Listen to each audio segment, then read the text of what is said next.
Por farat sunt un gonul chetuat, onos leizat, ketuna pe onos osian, nimitin ke isotimo. Aisian timisomen pisti, tos kervos charismatum comeston. Os filasem laequator, liptior Christi anacrosondas. Doxator ego cortis isci, doxatus est Stephanos andis, doxator necundi dias passin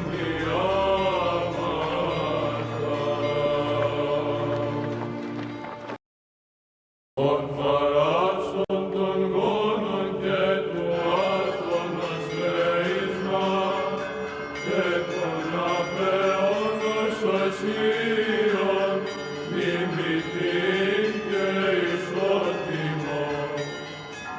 Aisian timisomen pisti, tos kervos charismatum comeston. Os filasem laequator, liptior Christi anacrosondas. Doxator ego cortis isci, doxatus est Stephanos andis, doxator necundi dias passin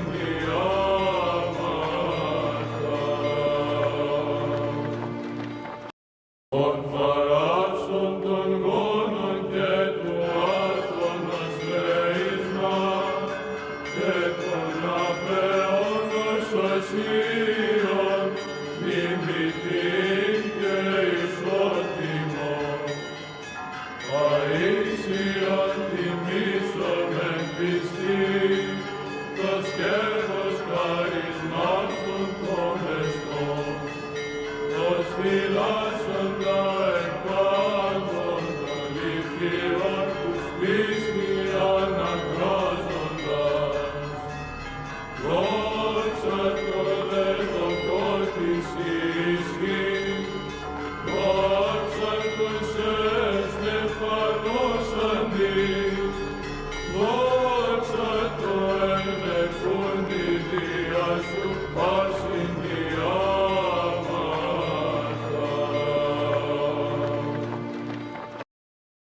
Por farat sunt un gonul chetuat, onos leizat, ketuna pe onos osian, nimitin ke isotimo.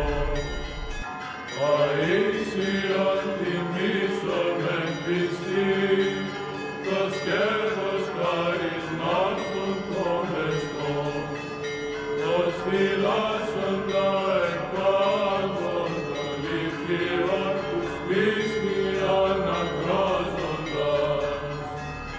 Doxator ego cortis isci, doxatus est Stephanos andis, doxator necundi dias passin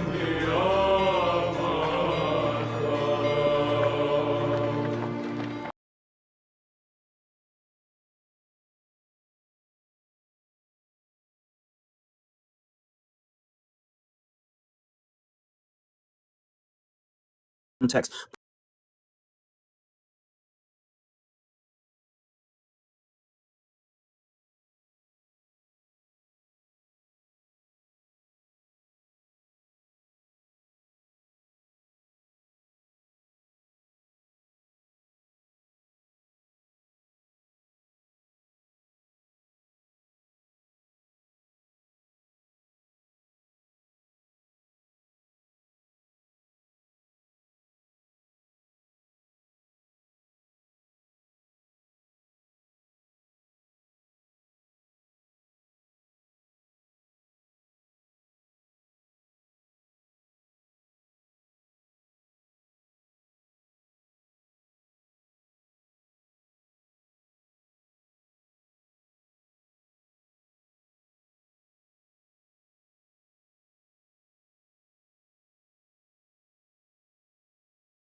Hold on. I'm not muted anymore. Don't worry.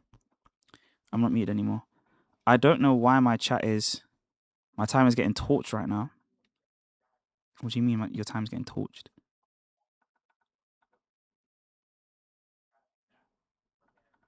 What the heck is going on? Don't need donation chat. It's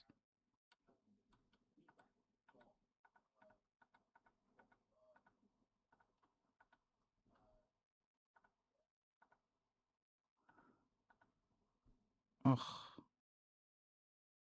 We close this down. The live chat isn't popping up, so we're just gonna wait. Okay, don't worry. We're just gonna wait, and then we're gonna get started with what we're doing. I know the TikTok is flying off the shelves. Obviously, super chats are on. And if you do want to donate to the GoFundMe is still up. So make sure you're there. Important news for Christian children. Applications for the Patriarchal School of Jerusalem have been opened. I appreciate he every blessed day, this guy comes in alone and just I bless his heart. Okay, this is weird.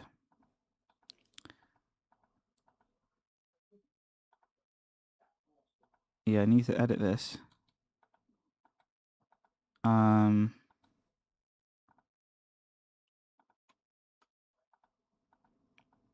Okay, so for some reason our chatbots are not working. We only made it to 50% of the trip funded. Yeah. Unfortunate, guys. Unfortunate. But, we tried our best. Why did Connor have to open up with that goofy-ass kick? Do you go to the gym? I do not go to the gym. It was great to see Logic trap them into a corner. They all tried to squirm out of it, and they tried to hide the part about Muhammad being the Muhammad over the Quran. Now, for some reason, my Caster Labs chat is just not working. Like, it's just... I don't know. Oh! It was working. What the heck? Alright. Let me get this back up. Just gonna wait. Gonna wait. 8. Super chats are on. So if you do want to send a super chat, feel free. Let me see. Just gotta make sure that everything is working smoothly. Because everything is working smoothly, but I just don't wanna put myself in problem. Drummond Dragon with the 4. Thank you for the 4, the big ones. Is this your first time coming to the States? You come to Cali at all? No. So to be clear, I'm just going there to do the conversation and head home. It's just that the ticket is expensive in July. So that's why I wanted to hold off until we had enough to cover something. So now that we have enough to cover something, then I think I'm okay. I'm in the clear. So thank you so much, everyone. No, we really did smash it. But keep donating because we're not all the way there yet. We need to make sure that we're taking care of our expenses and everything, and all else paying for, hotel, travel, the whole thing. And like, whilst we're in America, obviously, because I can't drive there, so we have to be paying for public transport, whatever. If that means an Uber, if that means just for food there, everything. So, hotel there and so on. So we'll see. We will see. Okay. How many people are in on the YouTube? We have a slow day today. 63 people. 64 people on the YouTube. How many people are on the TikTok? I don't know. How many people are with us on TikTok? 16. 18 now. Okay. We have a very slow day today, but we'll pick it up. Am I going to debate? Same piece as Feast Day today, and yesterday was Saint Sophronies. Yeah, yesterday was Saint Sophronies, man. It is sick. Okay, the trip is going to happen. We'll try. We have to make it work. I mean, the community's put way too much into this, to sort of back off now. So we have to, try our best. Try our best to make it something worthwhile. Okay, so apparently the chat on YouTube isn't going to be shown, but I can still put on YouTube chat. All right. Someone asked, am I going to debate? Yes, I am. I am going to debate. Now, I can only see super chats. It'll pick up for sure. Yeah, we just need people to share it around, spread it around, and then it'll pick up. Sig, who is your favorite church father? My favorite church father is my patron, Saint Jerome. Mind having someone come up to ask some questions while you're waiting for more folks? No, because look, the debate that we're going to be reviewing today is really, really big. So we might as well just get started into the content. But before we get started, we've got 78 people here. Sometimes we like to take our time. I like to start my stream when it gets to 100, and then from 100, then we start reviewing. So what we're going to do is we are going to open things off by closing off the Sunday day by doing Vespers quickly. Well, I can't do Vespers, so I'm just going to do the Fusilado and then just move on. Because the sun is setting, so. Fusilaron Agias doxis Athanadu patros Uraniu Agiu Makaros Isu Christe el dondes epitiniliu visim y dondes foses perinon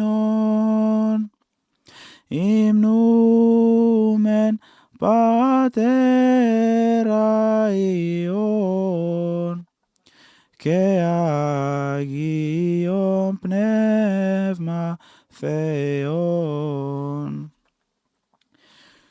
axion se empasi keris Stephanes esies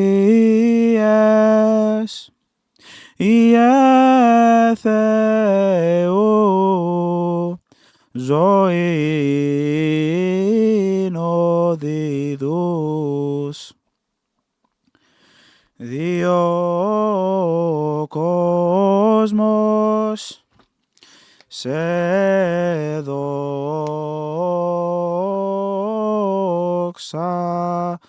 si. Alright, I'm done. Okay. Thank you for that, chat. Appreciate you, chat. We have finished. Okay. Name of the song is Fusilaron. It's just the O Gladling Light hymn. So we're going to start things off. We've got enough viewers. Don't want to keep people too much. So let's start this off. Scriptures, then Allah is saying that the Quran has been corrupted because when he changes something, it's because he's corrupting something. Right, but, so if you look at that, the most literal understanding. Welcome to the Islamic dilemma. That's the point. You're making the point for us. Pull it up. No, I'm going to show Why not? You're a fool. I'll tell you why. Oh, I'm a fool. Okay, this is going to be interesting. Anytime you do this, you just keep telling us the Quran is wrong when it says it's clear. Bro, I'm walking out. I said, hey, goodbye. Yeah. You said he says that, and I have an explicit quotation where he does not say that.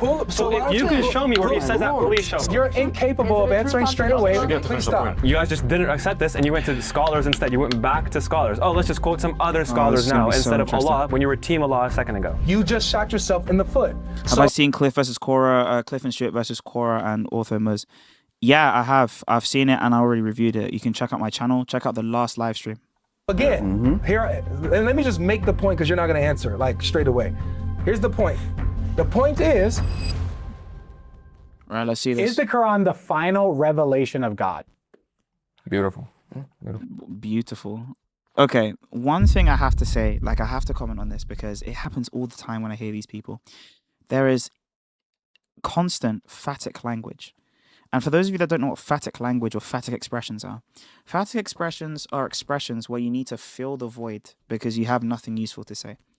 And sometimes you do it so much that you end up just rhetorizing by just repeating yourself. That just becomes part of your rhetorical analysis. And a lot of people have phatic expressions like and or ooh or ah. Like those are phatic expressions all the time. But then you have stuff like, I don't know, like beautiful, okay, perfect, okay, beautiful, you know. This is the new iteration of Dawah, and it's so clear to see that it's just phatic expressions. We say no. It is not the final revelation of God. It has so much incoherence in it that we cannot trust it. It's clearly... The thing is, I hate this kind of discussion because by them not saying yes, they say no first, and because they say no first, they have to prove it's not a revelation from God. So it's so easy, so much easier. Human comes from human origin. Biggest reason we would say is clearly going to be the Islamic dilemma. The Quran constantly, in dozens upon dozens of verses, confirms our scriptures, the scriptures that we have that are between our hands over and over again. Therefore, it's confirming scriptures that it contradicts. So either, this is what we call the Islamic dilemma. If we have the scriptures from God, then we have to judge Islam as false because our scriptures contradict the Quran. If our scriptures have been corrupted, well, then the Quran is confirming corrupted scriptures. So it cannot be the final revelation from God. Beautiful. Yeah, that's good. So we would say that the basic response, or the basic way to get around this, is that we affirm as Muslims that the Quran generally confirms the previous scriptures. We would say that it's an absolute confirmation of every specific doctrine that you guys would hold to. And the main reason we would say this is because the author of the Quran seems to be familiar with the Jewish Christian scriptures. And while doing so, the author of the Quran is familiar with the Jewish and Christian scriptures. He edits parts that he doesn't find to be in line with his Christology. He edits parts that he doesn't find to be with his Christology. So here's the problem with editing a text, yeah? The only way that you can edit a text is if you set out as that as your purpose. You have to say explicitly, what I'm going to do is I'm going to specifically edit text. And every time you edit the text, people need to know that this is an edit rather than a gloss or an opinion that you're giving that is also like concomitant with that. In line with his prophetology, so on and so forth. The best prophetology, okay. example we can give for this is an intertext found in Surah Al-Hadid in comparison with the book of Matthew, where the author of the Quran mentions these details. That's number one. Sorry, what chapter is that? Surah Al-Hadid. The number. 57, right? So we see these 57 intertexts with the Quranic author, and this is backed by scholarship by Gabriel Said Reynolds in his book, The Bible and the Quran. He specifically meant Gabriel Reynolds has been a scholar like that people pull up with this whole Islamic dilemma stuff. And whenever people do this Islamic dilemma stuff, a lot of the pro-Islamic dilemma people pull up Gabriel Reynolds. And Gabe has been helping out the Christian case for so long.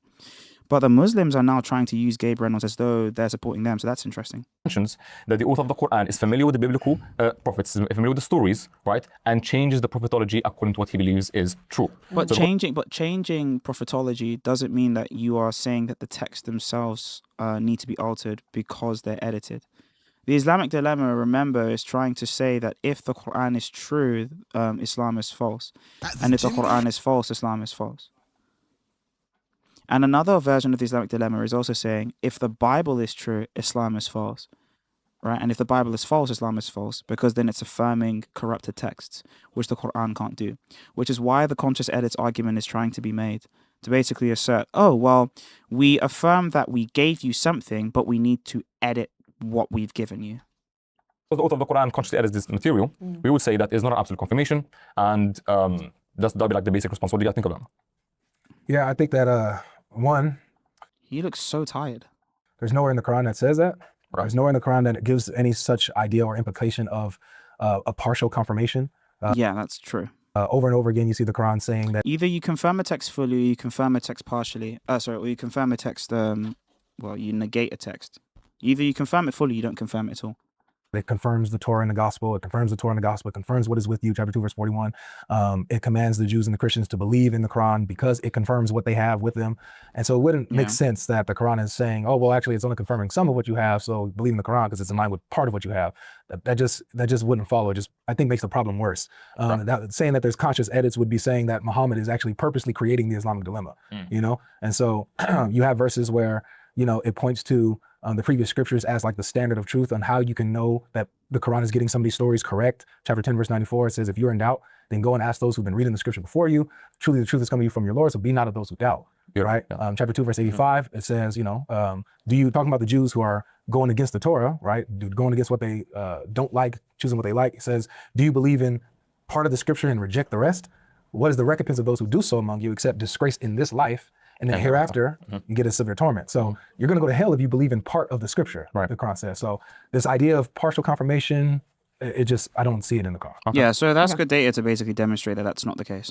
Yeah, I think a bigger issue that we have to focus on first is because obviously the prompt is the Quranic final revelation, is what a criteria for revelation would look like, irrespective this is the only piece of information that actually matters. Yeah, what does it mean for something to be revealed by God?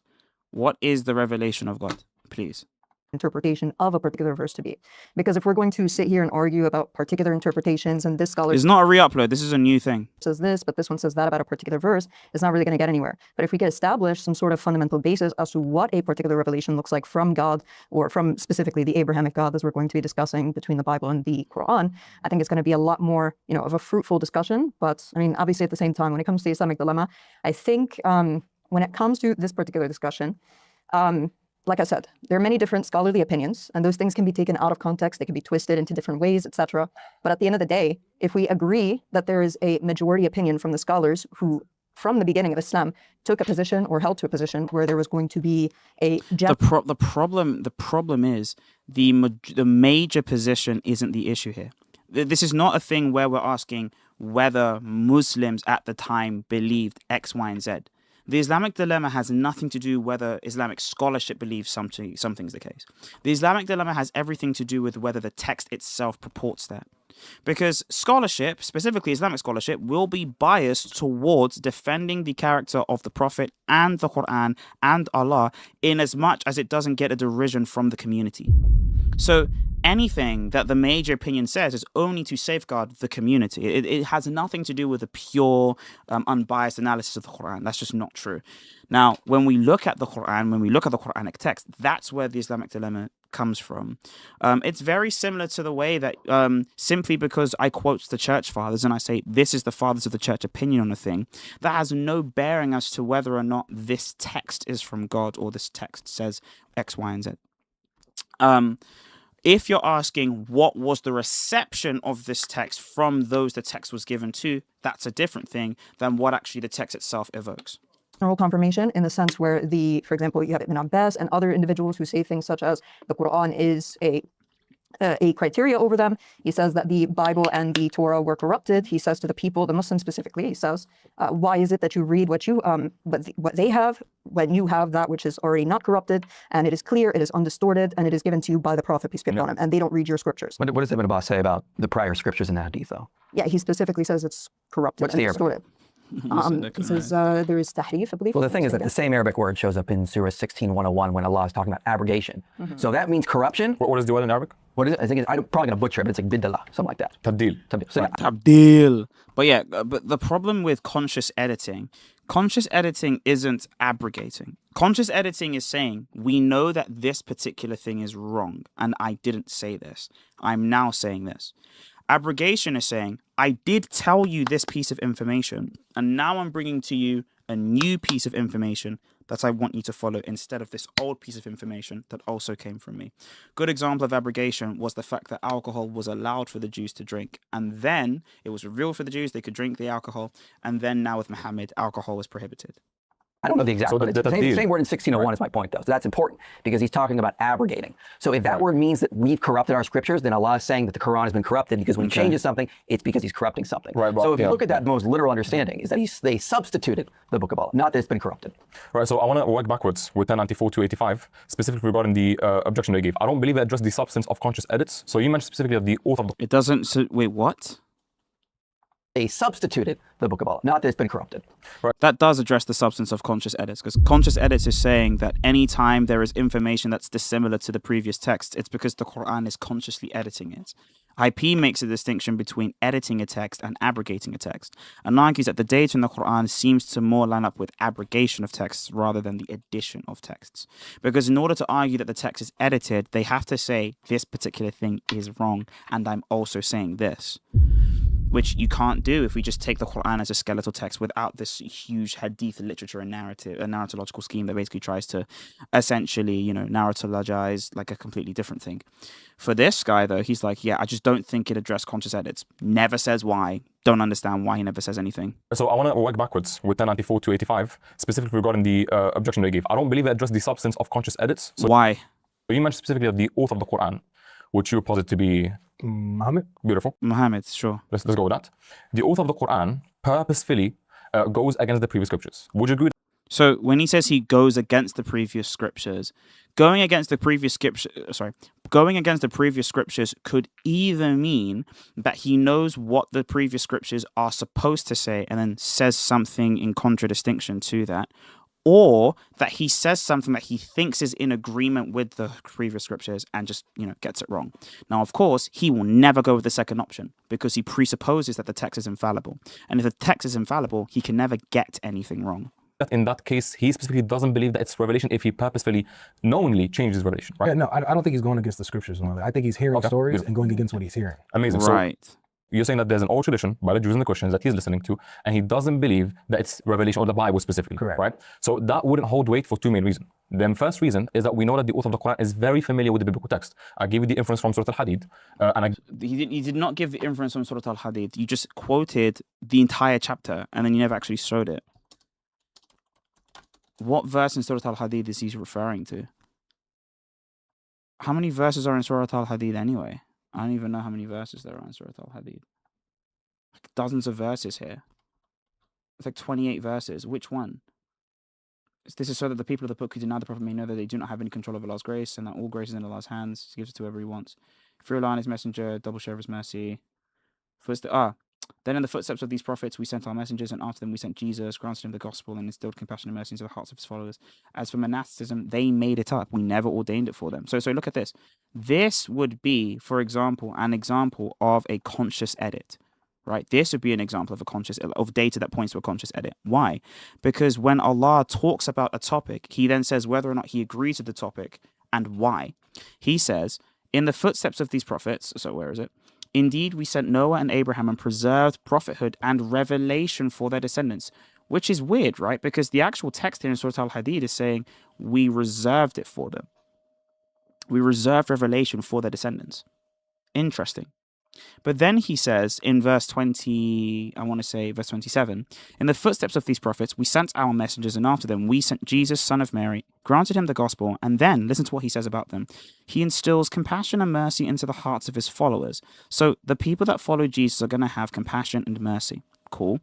As for monasticism, which is something part of the Christian church and is something part of the Christian life, guess what the Quran says? They made it up. We never ordained it. See, that's a conscious edit. That's a conscious edit. See, look at this practice. This is a particular Sharia or way of Christian practice and governance, and we made it up. Like, that's an example of a conscious edit. And so if the standard is this high, then we should see that ubiquitous for every single time there is an edit made, if Allah can speak this way. And not just the fact that he can speak this way, but he's now chosen to in Surah Al-Hadid. And actually, this is a great chapter to show where he's actually consciously editing these things. So where do you actually get these other ideas that there is no edits or whatever the case may be, Has the time not come for believers' hearts to be humbled to the remembrance of Allah and what has been revealed of the truth, and not be like those given the scripture before, those who were spoiled for so long that their hearts became hardened, meaning they had so much revelation that they became prideful, many of whom are still rebellious. So clearly, the Surah Al-Hadid is actually supporting Logic's position and IP's position that when we talk about conscious edits, it has to be clear from the text. Gave you also the fact that the author of the Quran parallels with stories. Doesn't have to speak about conscious editing blatantly, except for when he makes it a standard for himself when he's critiquing religions, like in Surah Al-Hadid, ayah 27. Moses in the Exodus of him taking out his hand, right? The Exodus account said that his hand was leprous. That's different. Right, yeah, I'm saying that there's two examples of conscious. Verse 57 of Surah Al-Hadid. Surah Al-Hadid is chapter 57. And chapter 57, and this is the important point. This is a linchpin that I would say, okay? And I've played the West music already. So here's what I'm saying. If you look at this specific thing, this is a point in time where they actually are conscious. Like this is probably the strongest text I've seen for a conscious edit. Okay? In the footsteps of these prophets, we sent our messengers, and after them we sent Jesus, son of Mary, and granted him the gospel, and instilled compassion into the hearts of his followers. Compassion and mercy. So it says, these are the things we gave to Jesus, and then these are the things we gave to his followers. And then that's it. It never says that those things were corrupted. It never says those things are wrong. It actually says, as for monasticism, they made it up. Who's they? The followers of Jesus. They made it up. We never ordained it for them, only seeking to please Allah. Listen to that. They wanted to do something correctly, yet they didn't even observe it strictly. So we rewarded those of them who are faithful, but most of them are rebellious. So he's commenting on the monastic tradition and saying they made up the monastic tradition. We never did anything like this. So if they are making up the monastic tradition and Allah is saying this is something made up, then we should see that for when there are, wrong texts, by these people's lights anyway, wrong texts for when they're quoting the Bible and when they're quoting other biblical material. Just edits, right? Okay. And his second example, in the Quran says that his hand was without disease. So the author of the Quran follows exactly to the T, every story, part of the story, and then towards the end, he edits it. So because of that, and I give it that doesn't mean that he's editing. Remember, editing is intentional going away from. That's intentional going away from. The Prophet himself, sure, he's illiterate. I can grant illiteracy. He's not deaf. He most likely, by God Logic's thesis, heard a narrative that someone said that communicated to him falsely. Heard a false narrative that was communicated to him, and he just copied that. Historical precedence, scholarship precedence by Gabriel Saint Reynolds, where he explicitly says that the author of the Quran is Mimi Slayer, I like you a lot and you're knowledgeable, but I feel like you and Nick should join Logic when he debates these Muslims because they hide behind scholars, and you and Nick are really equipped for that. So, IP's equipped, okay? Don't say he's not. IP is equipped, but the most important part is, yes, if you want me to be on these platforms debating, we gotta raise our stuff. We have to get more subs. We have to get more followers, not because we need subs and followers for clout, but just so that we can be pushed into that sphere. And look, we're at 22k subs. You know what I'm saying? We're at 21k subs. We're getting there, man. We are getting there, and it takes a long road. But we need to also put up the likes. So you need to like and share. And we need to get the numbers up. Once we get the numbers up, it's good. The stream is buffering a lot. It's not buffering a lot, to be honest with you. I've been watching the stream back, and it's fine. Put one in the chat if the stream is fine. Familiar with the prophetology, is familiar with the account within the Bible. So how do you do with that specifically? So, go ahead, Bill. You want to? Yeah. So can you quote that again? Who said this about? Gabriel Saint Reynolds. Okay. And when was this? Gabe Saint Reynolds. Okay. He's a contemporary scholar. Okay. Put one in the chat if it's fine. Put two in the chat if it's buffering. Very cool. So would you say that your scholarship throughout history has affirmed this idea of correcting the stories of the prophets? Yes, we have, for example, Ibn Hazm, who's a classical scholar who quotes an ijma' of the early Muslims in his book Al-Fisal, where he explicitly mentions that This is the problem also as well. In order to engage with these particular kinds of data points, you actually have to know Arabic. And the reason why you need to know Arabic is so that you can catch him if he's lying. I've heard of a group of Muslims from amongst the Muslims who did not believe in textual corruption. What this means is that the majority of Muslims wouldn't believe in textual corruption. However, the minority position would have been that obviously they don't believe that. But it's like a different position. Yeah, so I actually really like the point you brought up about the conscious edits, okay? So for argument's sake, let's just say By the way, the reason as to why they need to say that the text is corrupted is because later Muslims saw that there were contradictions in the text. Okay? Like later theologians saw that there were contradictions in the text. Where is Ibn Hazm as well? By the way, for you to know who Ibn Hazm is, Ibn Hazm comes hundreds of years after the narrative. So if you look at this guy, he was actually in Spain. He was a Spanish theologian. He was in Al-Andalus. He was literally in the Iberian Peninsula. This guy was a Spanish theologian, and Ibn Hazm is trying to make the claim that the majority opinion hundreds of years ago, and he's not even in the same millennia, by the way, hundreds of years ago in a different millennia, those people believed that, yes, the text was corrupted. Now, why? Well, it's within his motives to do that because Ibn Hazm has read the scriptures. And he knows that there is no way to reconcile the Quran and the claims of the Bible. He knows that. So the easiest thing to come up with is to say that the majority of people actually believe that the text is corrupted. He has a motive to do so. He has a motive to do so. And he doesn't just have a motive to do so because of the fact that, oh, I don't like the Christians and I'm in Arabia. No, because he was actually in Al-Andalus. And in Al-Andalus, or rather Islamic Iberia, there were Christians, Muslims, and Jews convivially living together. And because they were convivially living together, all of them were arguing, all of them were fighting all the time. And the scholars were fighting. Christian, Muslim, Jewish scholars, academics were fighting. Muslim scholars, Christian bishops and clerics would be debating these particular issues. And these particular issues would come up because the Christian would say, hey, you contradict our scriptures. And Ibn Hazm's like, yeah, because we're editing it. Let's say that's what he's thinking. Yes, because we're editing what was wrong. We're correcting your falsehoods. Right? But does the Quran look like it's doing that? No. So Hazm makes up this idea that says, oh, no. There were people that obviously the majority opinion, yes, believe this, yes. That the author of the Quran is correcting the previous scripture. Beautiful. Okay, let's just say that. Specifically. And he knows the previous scriptures. I think it's, yeah, for the sake of, well, actually, I would argue that I'm not really sure what happened, but it's divine revelation, right? And so if Muhammad gets all these details correct, either way, whether he knew it or he didn't hear it, he's getting it from God. So it doesn't matter if he heard it somewhere else, right? Yeah, but like we're talking from like an outside person looking in. They're not going to grant to this thing. Definitely not. But I'm saying, so like that's your guys' position. Yeah. Is my their position is God gave it to him. Is my understanding. And so because of that, all these details, especially the prophets, have to be correcting what's wrong in the Torah. And you said conscious, right? Yep. So with that being said, that means that your claim would have to be that the text makes it very, very clear that every single time it departs from a biblical narrative, it's because it's editing it.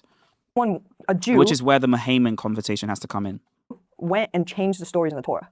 A Jew, a group of Jews. So was it intentional or unintentionally changed? Yeah, so it would depend on the context, right? It doesn't matter if it's intentional or not, by the way. That's stance independent. The point is that the Quran is supposed to correct whatever was false. That's the idea. But so can we bring up some examples? I'll bring some examples and you can tell me. Okay. Yeah, I think the panel that should do this should be Daughter of Christ, God Logic, and IP. Those three should do it. The story of, even you just brought up Moses, right? Why is one leprous, one's not? That's like a very intentional, if someone changed it, okay?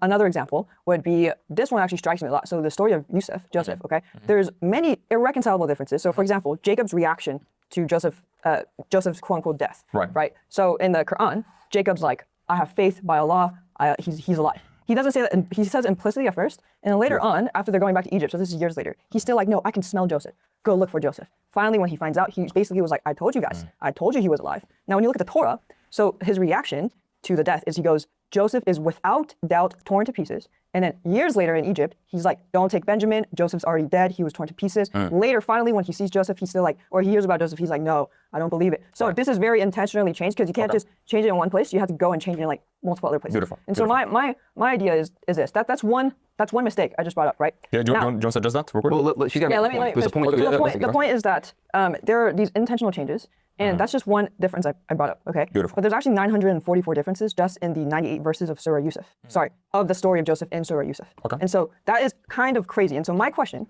is, what is the motivation of a Jew changing his, even changes his age, even changes how long it takes for them to come back? Just like there's water in the well in the Torah, there's no water in the pit. I mean, there's no water in the pit in the Torah, there's water in the pit in the Quran, like super random. I don't understand if it's like, is it prophecies of Muhammad they're trying to take out? No. Right, so what you're saying politics? Is it theological? Is it ethics? You're saying that if there's no motivation there, we can assume that the text is safe. So my argument would just be Occam's razor. It's just the most simple argument, right? If it's no, please, no, please don't parsimony check. No. One of the things that I hate when people do these conversations is parsimony checks. Parsimony has to be one of the most annoying concepts in philosophy because people usually mix up what is the word? They mix up parsimony basically with just looking pretty. Like when you have an argument that's complex, okay? Parsimony is usually confused with, what is the other word again? You have parsimony and then you have literally just an argument being pretty lang. You know what I'm saying? Where is it? Elegance, that's the word. So elegance is when someone makes an argument that sort of has a lot of points, but it doesn't actually multiply the amount of things that you need to use for the argument to work. It's like basically being a bit long-winded, but it's okay because you're being beautiful and very eloquent with your argumentation. But parsimony is when you try to basically get to the same end without putting needless things in there.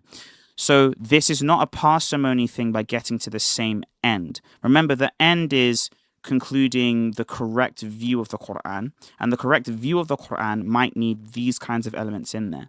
The most simple explanation would be God revealed it, and it doesn't matter whether it's corrupted or not, because God revealed it. It doesn't make sense, and there's it's an argument from pointlessness. Yeah, but so the issue with that is going to be, if we don't have any evidence, right, to suggest that there was some sort of corruption or some sort of change, historically speaking, right, then it would be the case that we could say, we could use Occam's razor, come to the simplistic understanding, given on the idea that we don't have any evidence, okay? However, even according to the Jewish traditions, we have individuals such as what they believe during the 5th century BCE. They believe Ibn Ezra, right, or individuals like Ibn Ezra specifically. What? They believe during the 5th century BCE. They believe Ibn Ezra, right, or individuals like Ibn Ezra specifically. Ezra, the priest or the rabbi, yeah. Ezra the rabbi in the Bible. Specifically, was the one who recollected the entirety of the Torah for them, or the entirety of what they had up until then of the Old Testament specifically. And he was the one who did it alone. So this is something according to their traditions. You accept this source?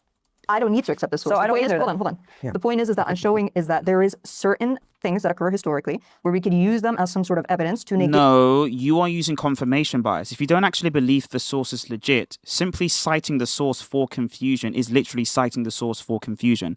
Bell's conversational point actually is correct here. When you say to someone, oh, for example, this piece of data shows this. If someone asks you, hey, do you believe in that data point? And you say, no, I don't. I'm just trying to show this. Like, no. You can't do that. And the reason why you can't do that is because of the nature of the point that you're making.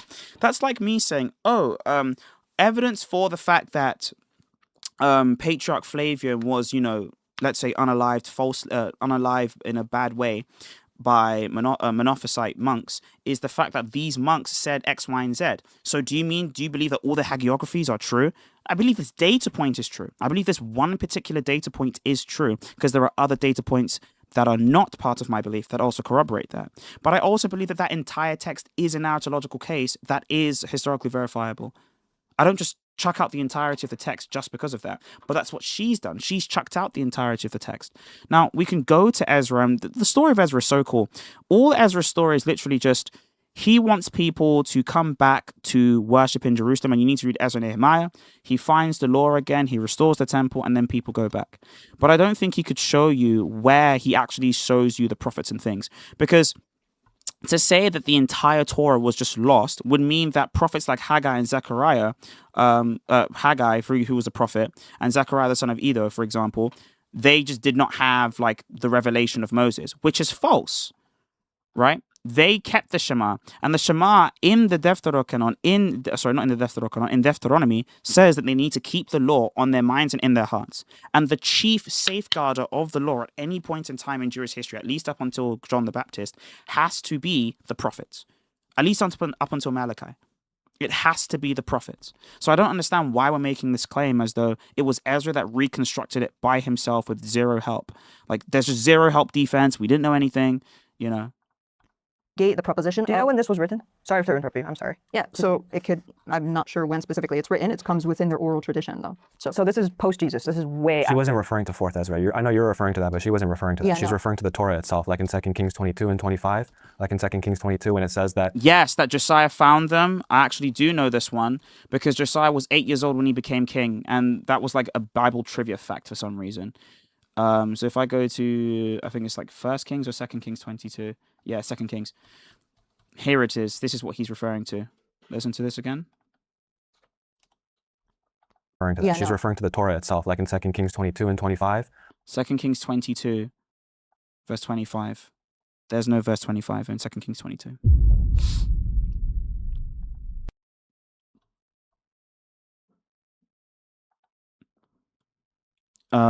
Jerome, David Villa put a link in the description for those who want to participate in the show.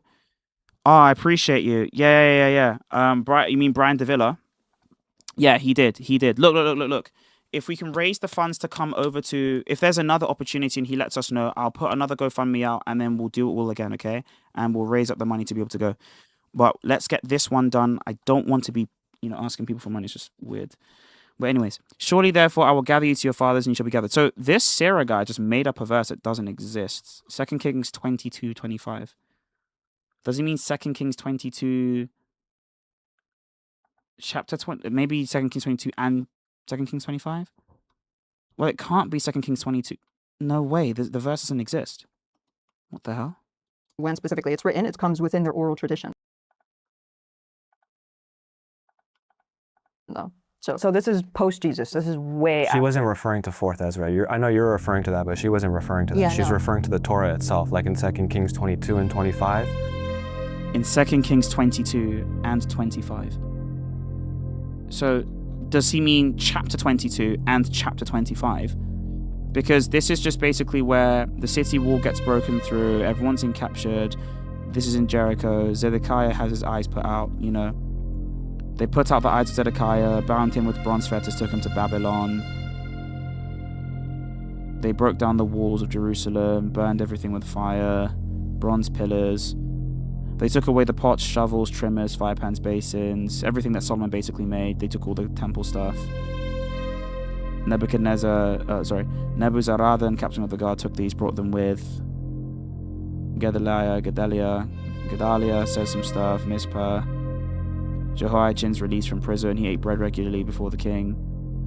Okay, so none of this says law. Book.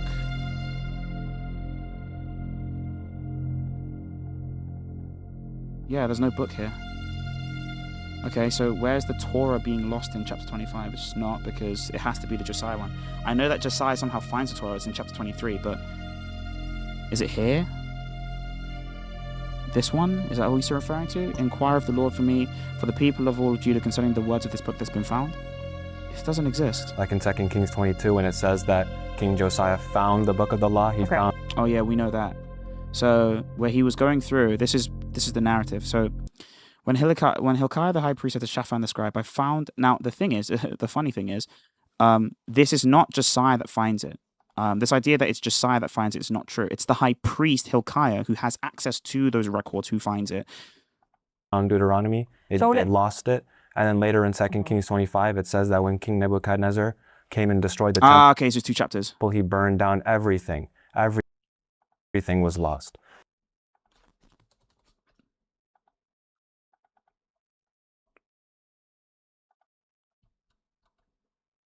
He did prep before this. Came to pass in the 9th year of his reign in the 10th month, that on the 10th day of the month, that Nebuchadnezzar, king of Babylon, and all his army came against Jerusalem and encamped against it, built a siege wall against it all around. The city was besieged until the 11th year of King Zedekiah.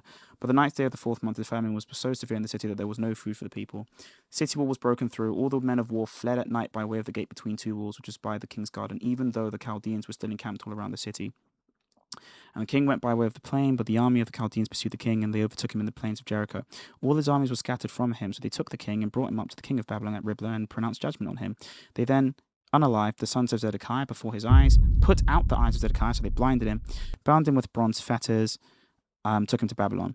In the 5th month, on the 7th day of that month, King Nebuchadnezzar, king of Babylon, Nebuzaradan, the captain of the guard, a servant of the king of Babylon, came to Jerusalem. He burnt the house of the Lord and the king's house, all the houses of Jerusalem, that is, all the houses of the great specifically. So all the noble houses. He burnt with fire. So this is cool, right? And this is why actually the Jews actually argue for Torah preservation, because the rich people had their houses burned, but the brokies had their houses left alone, which means that any manuscripts, any texts that were left in the broke houses was fine. And all the army of the Chaldeans who were the captains of the guard broke down the walls of Jerusalem all around. Nebuzaradan, the captain of the guard, carried away captive the rest of the people who remained in the city, and the defectors who had deserted into the king of Babylon, with the rest of the multitude. But the captain of the guard left some of the poor in the land as vine dressers and farmers, so people still had their texts in their houses. The bronze pillars that were in the house of the Lord, and this is the stuff that actually gets taken from the temple. Bronze pillars, carts, bronze sea in the house of the Lord, the Chaldeans broke in pieces, carried their bronze to Babylon, took away pots, shovels, trimmers, spoons, bronze utensils which the priests ministered with, so basically sacramental items. Fire pans, basins, things of solid gold and solid silver, captain of the guard took away. So you will notice none of the actual texts are talked about here. None of the texts are here. 2 pillars, 1 for the sea, 1 for the carts, Solomon made for the house of the Lord. The bronze of all of these articles was beyond measure. Height of 1 pillar was 18 cubits, the height of the capital was 3 cubits, the network and pomegranate all around the second capital were all bronze, second pillar was the same with the network. The captain of the guard took Seraiah the chief priest, Zephaniah the second priest, and the 3 doorkeepers. He also took out of the city an officer who had charge of the men of war, 5 men of the king's close associates who were found in the city, the chief recruiting officer of the army who mustered the people of the land, 60 people of the land who were found in the city. Nebuzaradan, captain of the guard, took these, brought them to the king of Babylon at Riblah. Then the king of Babylon struck them and put them to death at Riblah in the land of Hamath. Thus Judah was carried away captive from its own land. Then he made Gedaliah, the son of Ahikam, the son of Shaphan, governor of the people who were already still in Judah, by the way, whom they just left behind. Now when all the captains of the armies, they and their men, heard that the king of Babylon had made Gedaliah governor, they came to Gedaliah at Mizpah. Ishmael, son of Nethaniah, Johanan the son of Kareah, Seraiah the son of Tanhumeth, the Netophalite, Jezaniah the son of a Makathite, they and their men. And Gedaliah took an oath before them and their men, and said to them, "Do not be afraid of the servants of the Chaldeans. Dwell in the land, and serve the king of Babylon. It shall be well with you." And it happened in the 7th month that Ishmael, the son of Ishmael of the royal family, came with 10 men. They, unalived Gedaliah, The Jews, as well as the Chaldeans, who was there at Mizpah. All the people, small and great, the captains of the armies, rose and went to Egypt. They were fear of the Chaldeans. Came to pass in the 37th year of the captivity of the Jehoiachin. I've read this entire chapter before, like when I was young. There's never a time where it says the texts got burnt down. Remember, it said they burnt down everything. No, it says they burnt the house. Doesn't mean they burnt it down such that it was unrecognized. Sorry, doesn't mean that they burnt it down such that nothing was left. Because they were still able to salvage things from the rubble, namely bronze, gold, basically precious metals and precious items. To assume that all the texts of the Torah were just burnt mysteriously is just not true from the text. And to assume that the entire city was destroyed such that there were no authentic texts left is just not true. Because the majority of the places that were burnt were just rich people's houses. But the Torah was not just kept in rich people's houses, it was kept in every single household because of the commandments of the Shema to keep the law book with you at all times. So that means that every single person probably still had their text, they still had their Torah. Yeah, that's fine. Your early Christians understand that it's entirely gone. Also, why did you compare a Torah with metal? Lol. What? I'm comparing burnt things with burnt things, Sarah. Like, this was your point. I don't understand how that's like a win for you. And that's how we see Ezra and Nehemiah 8. When Ezra's reading the Torah, the Levites at the time, they have to interpret these laws for the people because they're not familiar with it. Just because you're not familiar with the practices of the Torah doesn't mean that they weren't familiar with the actual texts. Like if you go to Ezra, for example, chapter 8, the heads of the families are the people that actually were the people that came back. These are the heads of the families. And then it says they gathered them by the river. They had the good hand and everything. Then they proclaim a fast for these specific people. Then they have the gifts for the temple that they want to do.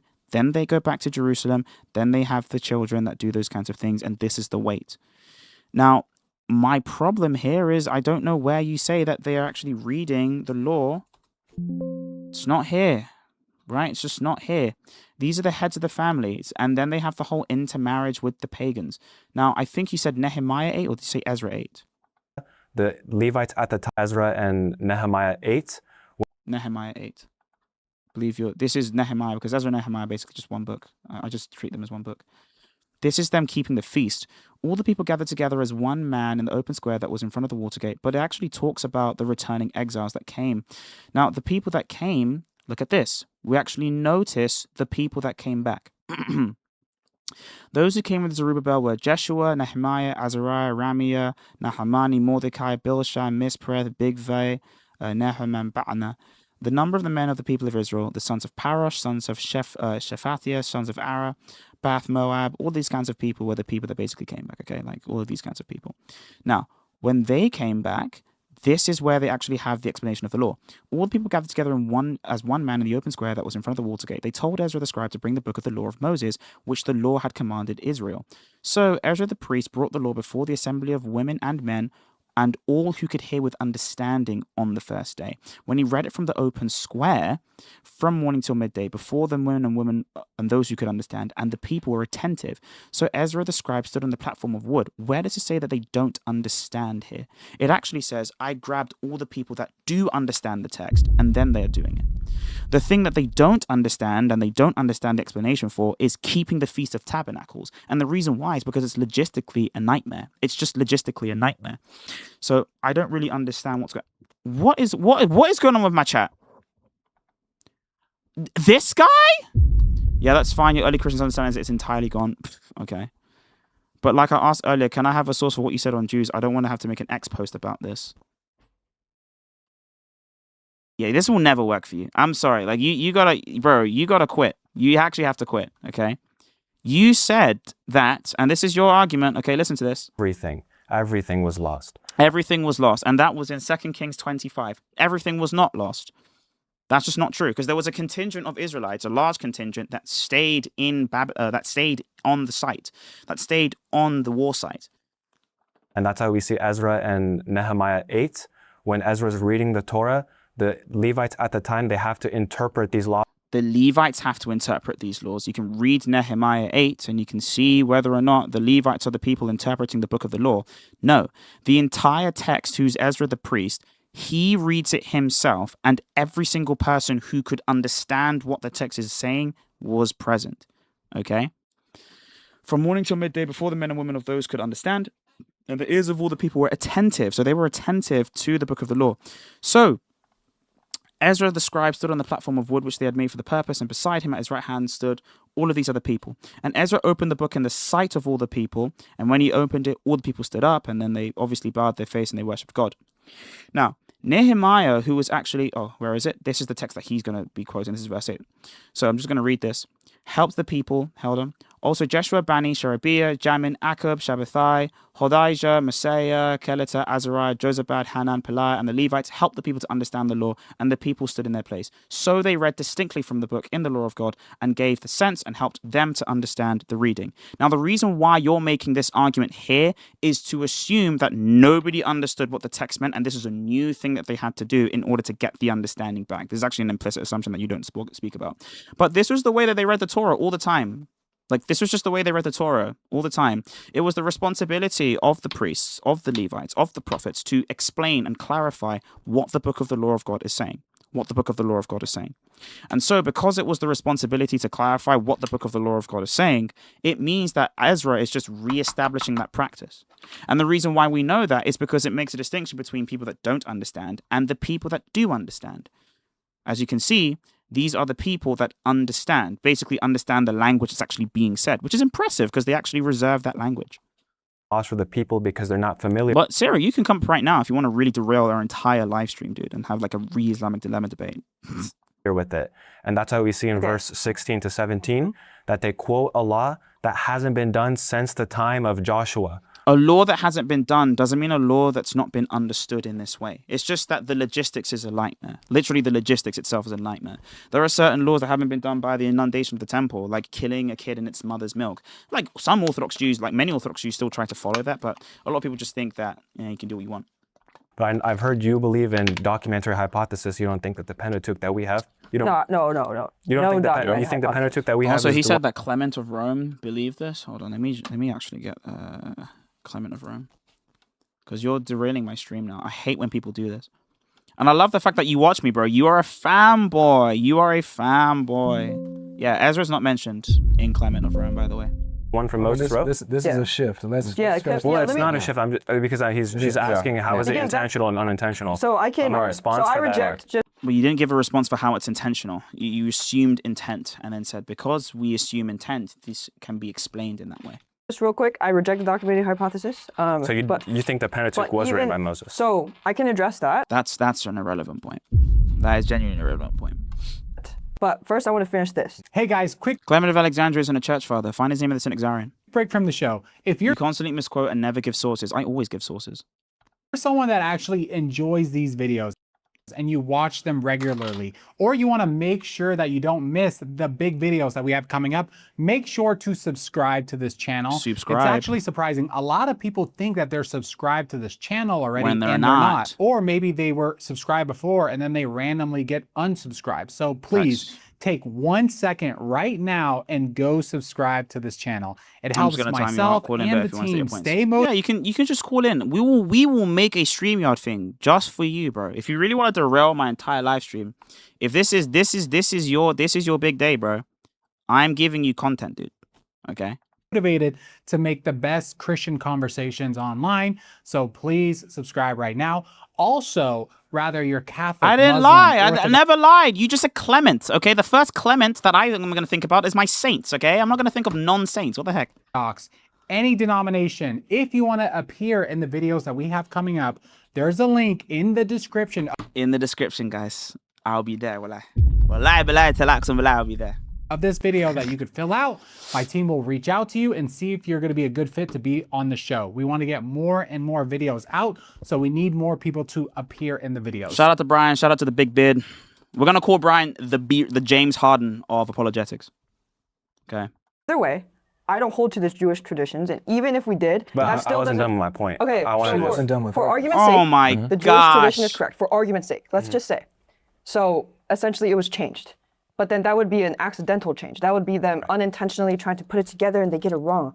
Does that make sense? So I'm trying to look for the intentional changes that are really in far. the the Quran, I'm sorry, in the Torah. So I'll just give one example. Okay. Do you mind let's just finish off with let's deal with this one. 'Cause I want to hear their response. Yeah, you're right. Because I don't know why you're saying that it has to be specifically intentional. There could also be things which are done unintentionally, such as, for example, the reason why this even occurs, by the way, in the 5th century BCE is because of the Babylonian exile. Itachi's right here, by the way. She is right. Yeah, it doesn't matter whether it's intentional or not. Like, I don't know why this is a point. Now, I think actually one of the things that is important is if the reason why the people say it's a corruption is usually with the assumption of intent. So when people say the Bible is corrupted, especially to Christians, you're saying like the person of Paul came and like edited things in a really mean way. So that is trying to stave off that objection. Technically, it actually doesn't matter. If the Quran is just saying this thing was wrong and I'm doing this now, doesn't matter. I think, like you said, Nebuchadnezzar, he's the one who goes, he burns all the Torahs, etc., and the one who recollects it for them again is this individual named Ezra. Whether you accept or reject the tradition, that's different, right? What I'm saying is that you appeal to Occam's razor. You're saying that we have to go with the more simplistic understanding. Principle of parsimony. For the only, understanding that we could gather based off of the evidences, at least from that time period, is going to be that this is the tradition that they held to. Unless we have some sort of 5th century Torah or 5th century Pentateuch or anything. You wouldn't need one of those. The sort that you could appeal to, and then by which obviously the appeal is going to be a little bit different. The evidence is going to... You wouldn't need those, by the way. No. In order for the Islamic dilemma to work is whatever text that Allah has now, it needs to be whether the text that they have now is corrupted, not just back in the day. The reason why you're using back-a-day points is to show here are signs of corruption. That's it. Going to be different. It would be skewed towards your favor in terms of Occam's razor. Okay, so let me understand your argument real quick. So let's just, for argument's sake, let's just say in the, when would you say the last perfectly preserved Torah was then? Yes! Oh my... Who is this girl? Yes! Holy... Yes. Just ask that. Don't ask anything else. Just ask that specifically. When did it get changed? Just ask that. That's the only thing that matters, okay? When you say a text is corrupted, that assumes that there either used to be an original or you know what the original was supposed to say. Just ask her that. That's all I want to hear. Yes. W Protestant, yes. Just ask that, yes. If you had to go with this argument, like, what do you mean? No, I'm not. What do you mean? What does she mean? When did it get lost? Okay, don't even ask when's the original, because they could just be like, well, the original is just Moses, right? And then you could do the Supoort paradox thing where you say, oh well, what about 5 seconds after Moses? What about 5 seconds after Joshua? What about 5 seconds after Caleb? What about 5 seconds after Othniel? What about 5 seconds after Shamgar? What about 5 seconds after Ehud? Like, when does it actually get corrupted? This is the whole question, okay? But this is it. Now, if you say the Babylonian exile, are you going to say from the text itself there was an actual, loss of text? Because the text itself doesn't say that. It doesn't say that there was a text lost. Perfectly preserved. So, like, let's just say, when was the last time? Let me just make sure. Okay. What I'm saying is, okay, if we're saying that there's a specific Torah in the 5th century BCE, okay, and it has XYZ detailed information. Correct or incorrect? Okay. Whether it's correct or incorrect, it's what it is specifically that does goes. Matter. Sorry, one sec. Whether it goes against or for what the Quranic narrative is saying. Yeah. Okay. Yes. What I'm saying is that your story, right, is that this Pentateuch that we have to. By the way, if you want to look at, for example, evidence for the fact that this was sort of just big cities and then sort of the later things don't get, removed. Go to Rashi's commentary on 2 Kings 25, okay? 2 Kings 25 for Rashi, where he says all the houses of the dignitaries. He's referring to synagogues where Torah and prayer were aggrandized. So bigger synagogues. And the houses of princes. Generally, the general public's houses were left alone. They didn't need to be burnt down because they were weak anyway. Today, or this specific story in Genesis of Joseph, right? It has a particular narrative that goes against the Quranic narrative. Okay. Right. That's what you believe. Right. However, what I'm saying is that we don't have any evidence to suggest, right, that this story is the same as what would have been there prior to 5th century BCE. Okay, very good. Okay, thank you. So it would, if there was a correct Torah with all these details. Why am I kicking syrup? Bro, let him go with his 800 followers, bro. You know what I'm saying? Like, bro, how can you be on the scene more than me and you have less followers than me, bro? Also, I only brought up Joseph. There are thousands of contradictions in all the stories. I ain't kicking. Right. So let's just My say hands there have was been here the whole time. a point in time with all those correct stories, right? Yes. When did it get lost, please? Those stories that said that, for example, the Quran says there's 7 plagues. Every Torah, every corroboration of Torah says there's 10. Everyone knows this. The Quran says this girl, I like her. I like her. I really, really like her. Whoever she is, she needs to be found. Whoever she is, we need to find her and we need her to be weshed. She is weshable. She's the GOAT. We like this John. This is a good John. This is 9. So define plague, because plague is inflicted, right? Okay. Only 7 were inflicted upon Pharaoh. He literally asked you to debate if he gave a source. No. Come up, yeah, and actually talk about the thing that I said. Every single time he does this, bro. I will do this on this random condition that nobody cares about. No, come, bro. Please, please, please, please. Bring the camera. Bring the camera here. Right. 2 other signs, like the hand and the snake, that's not a plague. Okay. That's why I said 7. Okay. Okay, so You see that's what another huge, account? right? So at a certain point in time, there was a Torah that said Yeah. there were 7 plagues. Yeah. Okay, somewhere. And that would have been, first of all, that's already a really, really crazy claim. Fine. Wait, what's he saying? Huge, right? Plague is inflicted, right? Okay. Only 7 were inflicted upon. It Oh. says there's 7 plagues. Every Torah, every corroboration of Torah says there's 10. Everyone knows this. The Quran says 9. I hate I'm actually like my mind would have been gone, bro. I hate the actually let her say her thing, bro. I do this all the time, by the way. But bro, and the worst thing is when you try to actually and then you're wrong. Like that is genuinely the worst thing you can do. When you actually someone and you actually wrong. Like when you got it wrong. So define plague, because plague is inflicted, right? Okay. Yeah, okay. And here's the thing. You need to understand these rhetorical mashes, okay? A lot of these people hide behind certain words and phrases to disguise concessions. So they will never say, oh, I was wrong. They will never say, oh, sorry. Or they will never say, oh, like I was a bit of an error here, okay? Like, they will never do that. What they will say is, okay. All right, continue. Okay. All right, fine. All right, sure. Like, they will never actually say, oh, sorry, I was wrong. Yeah, you're right. Ever. They will never. Only 7 were inflicted upon Pharaoh. Right. 2 other signs, like the hand and the snake, that's not a plague. Okay. That's why I said 7. See, so he can't say, oh, you're right. Okay, so See, he can't do it. It's a mental thing. He can't do it. so that's like huge, right? So at a certain point in time, there was a What Torah happened to my that said mic there were 7 mid-vid? plagues. Okay, somewhere. What happened to my mid-mic? I don't know. And that would have been, first of all, that's already a really, really crazy claim. Fine. Because the Passover influences Oh, what happened to my old mic? I got rid of it. all of Jewish history. You have the Feast of Unleavened Bread. You have the firstborn, death of the firstborn. You have the redemption of the firstborns. You have so many other things, okay? Okay. And so a Jew would have to have written all of these in.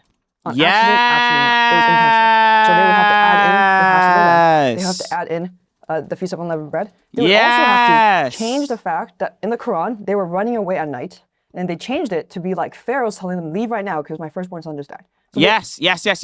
Good point. So one of the questions you need to ask a lot of these people is, when did the Bible get corrupted? Like, when specifically did the text get corrupted? The other thing that you have to do, and this is when you want to bring up like parsimony stuff, okay? The other thing that you have to do is talk about how many entities do you have to account for? Now, the problem that people have with parsimony is they don't really understand what this means. When we talk about parsimony or ontological parsimony is saying the fewer entities you have to achieve a thesis, the more virtuous, I guess, the thesis. Okay, this is just my own rendition of this, okay? This is my own rendition of this. For this girl, she is making the argument, you need to catch this. She's making the argument specifically that every single time you say that this is a corruption, whether accidental or not, that's another entity you have to account for the correction narrative. So you don't only have to account for the fact that Allah is correcting stuff in the Quran, but you also have to account for the fact that there are multiple different things that they employ for the Jewish people, and that the thing that they employ for the Jewish people was something that they just made up. In which case, you need to explain at every single juncture where there is a departure from the original text that you don't have, you need to explain why this juncture exists. So, for example, Why do they have the Feast of Tabernacles that did not come from God? What does that do for the Jewish people? Why, for example, do they have the Decalogue written in that certain way? Why do they have certain kosher laws? Why do they have certain narratives about Pharaoh? Why do they have all these things? Now, it makes sense if those were the things that God told them to do, and that was a preserved, genuine part of their narratological history. That would make sense. All those things sort of follow from that. But if it isn't supposed to be part of their narratological history, it means they made it all up. And you need to explain why they made this up, but not this. Like, that's the actual argument. That, surprisingly, is the strongest thing that I've heard in the past 18 minutes. They added all these things. In my head, I don't understand why they added it, but okay. Yes. Why? Why would they add this thing that causes more work? Like, you understand, right? This is the most convoluted way to establish a relationship with God. Even the feasts themselves are a very convoluted way. They're not simple to enact, they're not simple to maintain, and they're not simple to upkeep. They're just not simple to do. They're very, very difficult. They're very, very bloviated ways of just praising God. The only way that they would be able to do these convoluted ideals is if God told them to do it, and these were actual scaffolds for learning that were supposed to be taken off over time, which would be their position.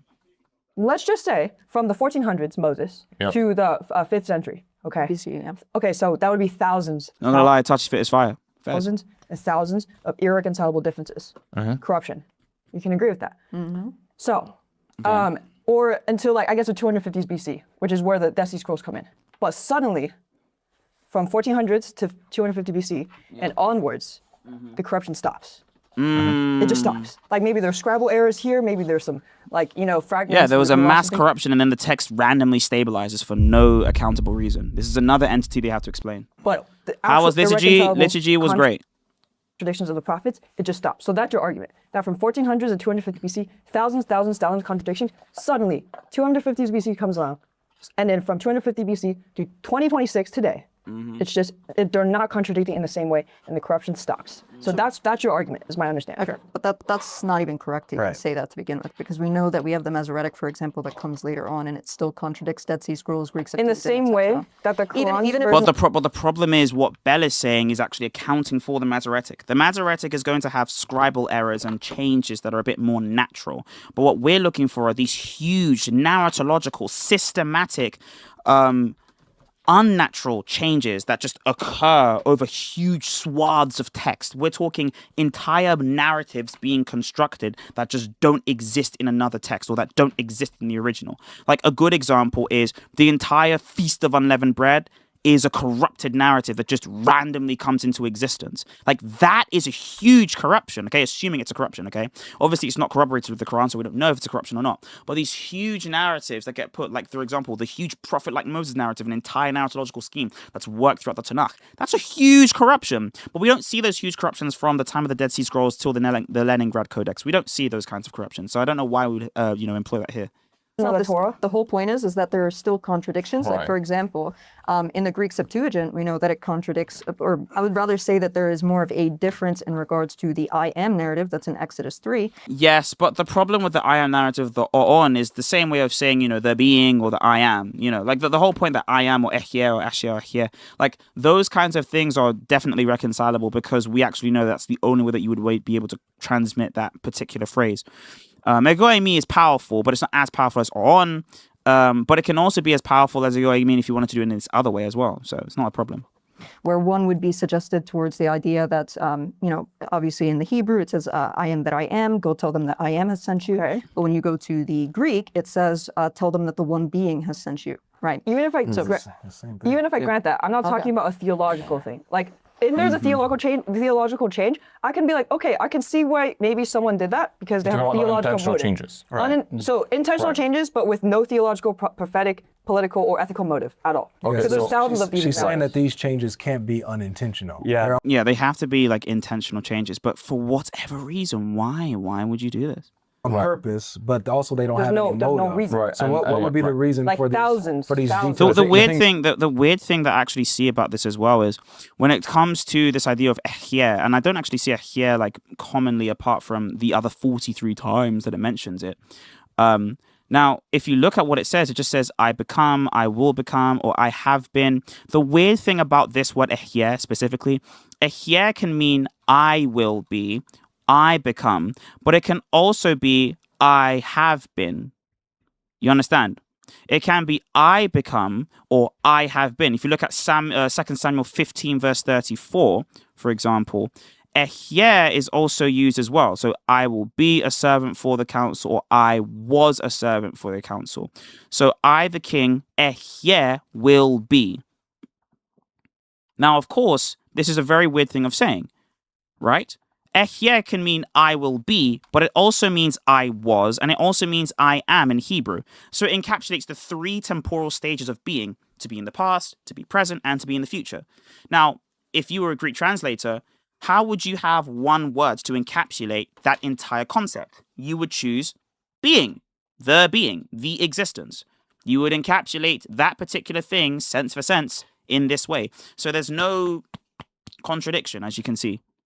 Is this argument is going to be like mainly abductive, right? So it's working based on 2 hypotheses. You're saying that, look, we have this case, okay, where we have these changes, but seemingly there is no motivation behind the changes, and therefore we can assume that there was no reason to change it, and therefore it was reliable. Therefore, the Quranic account would be wrong. It's not what an abductive thing is, by the way, but basically what you're trying to produce is a sort of simple or most likely conclusion, but what your conclusion was not simple or most likely. Listen to what you're saying. Mainly abductive, right? So it's working based on 2 hypotheses. The thing is, this argument is going to be like mainly abductive, right? So it's working based on 2 hypotheses. You're saying that, look, we have this case where we have these changes, but seemingly there is no motivation behind the changes, and therefore we can assume that there was no reason to change it, and therefore it was reliable. Therefore, the Quranic account would be wrong. That's the steel man of the argument you guys are saying. That is a steel man of the argument. The issue is just because we're not able to, we don't have epistemic access to the sort of motivation. But that doesn't contradict the abductive argument. So to make the argument even stronger, what Bell is actually saying is, hey, we have these kinds of changes, and these kinds of changes are not theological in nature, and neither are they specifically narratologically charged in nature.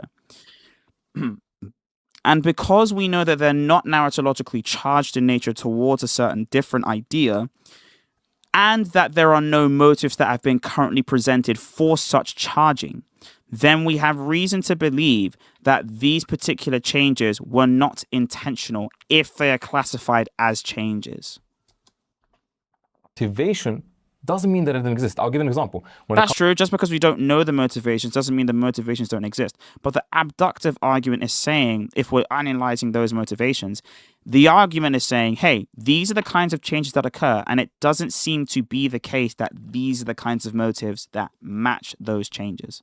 Comes to historicity, there's an example known as the principle of embarrassment. Right? So we're looking at a text. If there's something that's seemingly embarrassing that's in the text, the author would have intended by the author, we can assume that it's not corrupted. Thing is, within a scholarship, they don't take the principle of embarrassment by itself to be feasible. Why? Because we don't know what would have been embarrassing at that time. Yeah, what would have been embarrassing at that time. And this is very, very, very, very true. Now, not that at that time, but we don't know what might be embarrassing for people.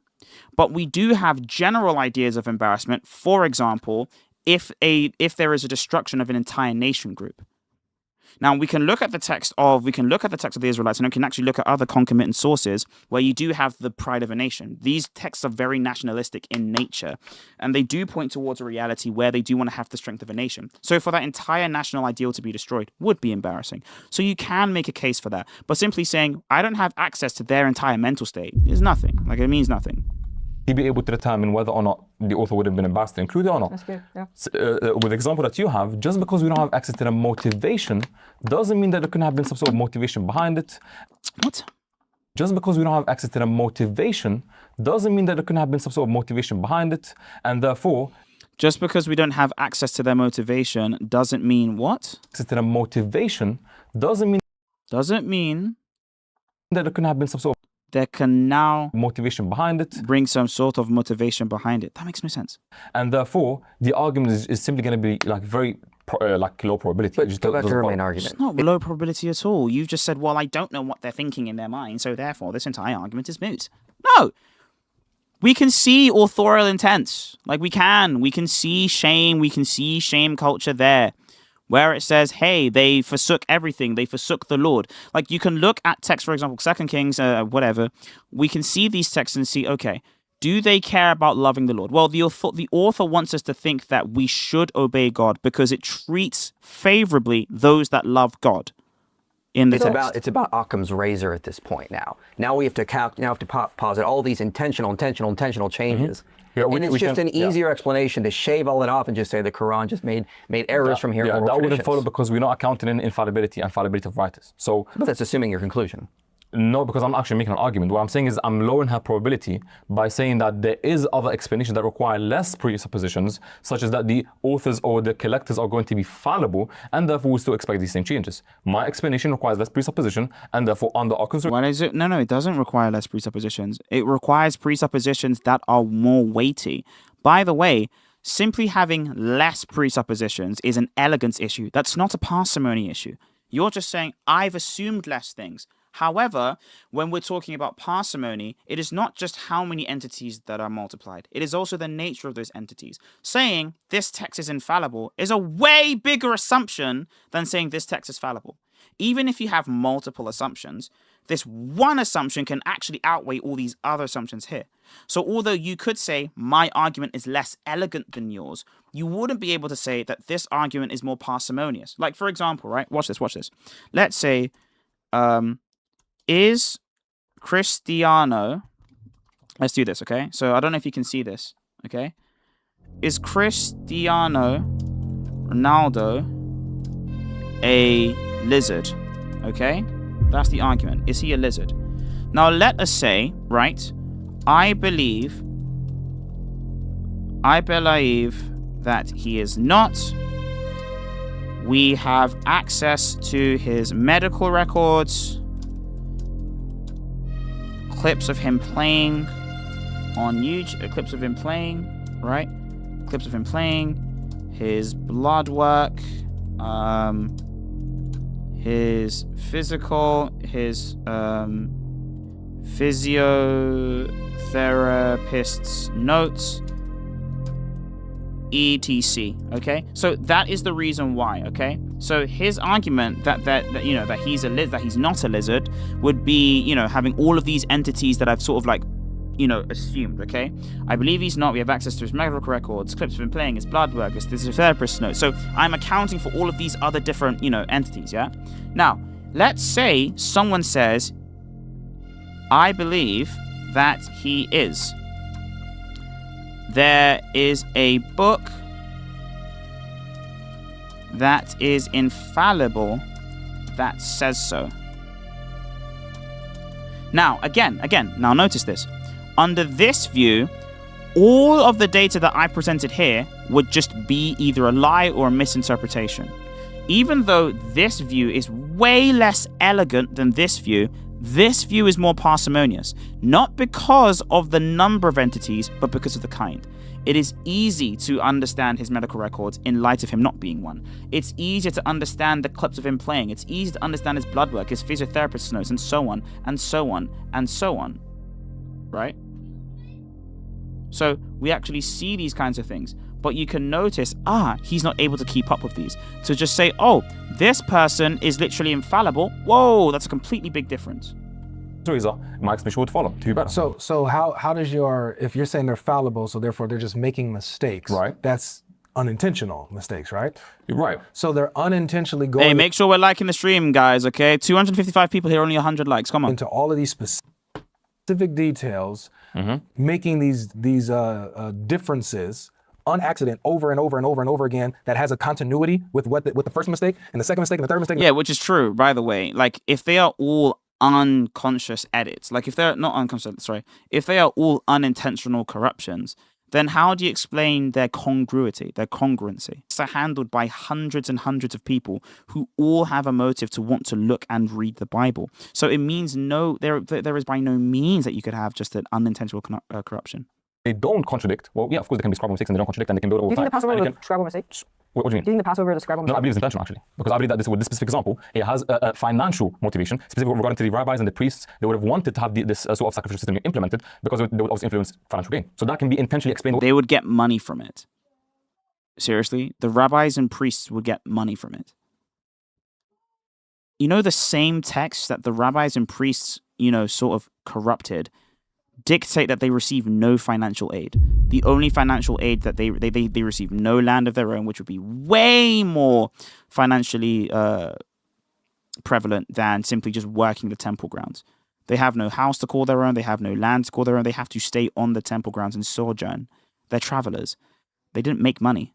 The way. So that's different. How? Okay. Even if we grant that, even if we grant that, then we can throw that out. Do you know the story of Talut in the Quran? So Talut, Saul, right? He's about to go to army to fight Goliath, and then he tests his army with a river. He says, if you drink from the hollow of your hands, you're with me. If not, you're not. And then he and his army charges at Goliath's army, and then it says David kills Goliath. Right. So anyone who has read the Torah, any copy, manuscript of the Torah, any corroboration of the Torah story of Saul, in any part of the world, they would know that is completely just divergent. So that's like a different example. Exactly. Yeah, that's divergent because, again, it wasn't Saul that killed Goliath. It was David.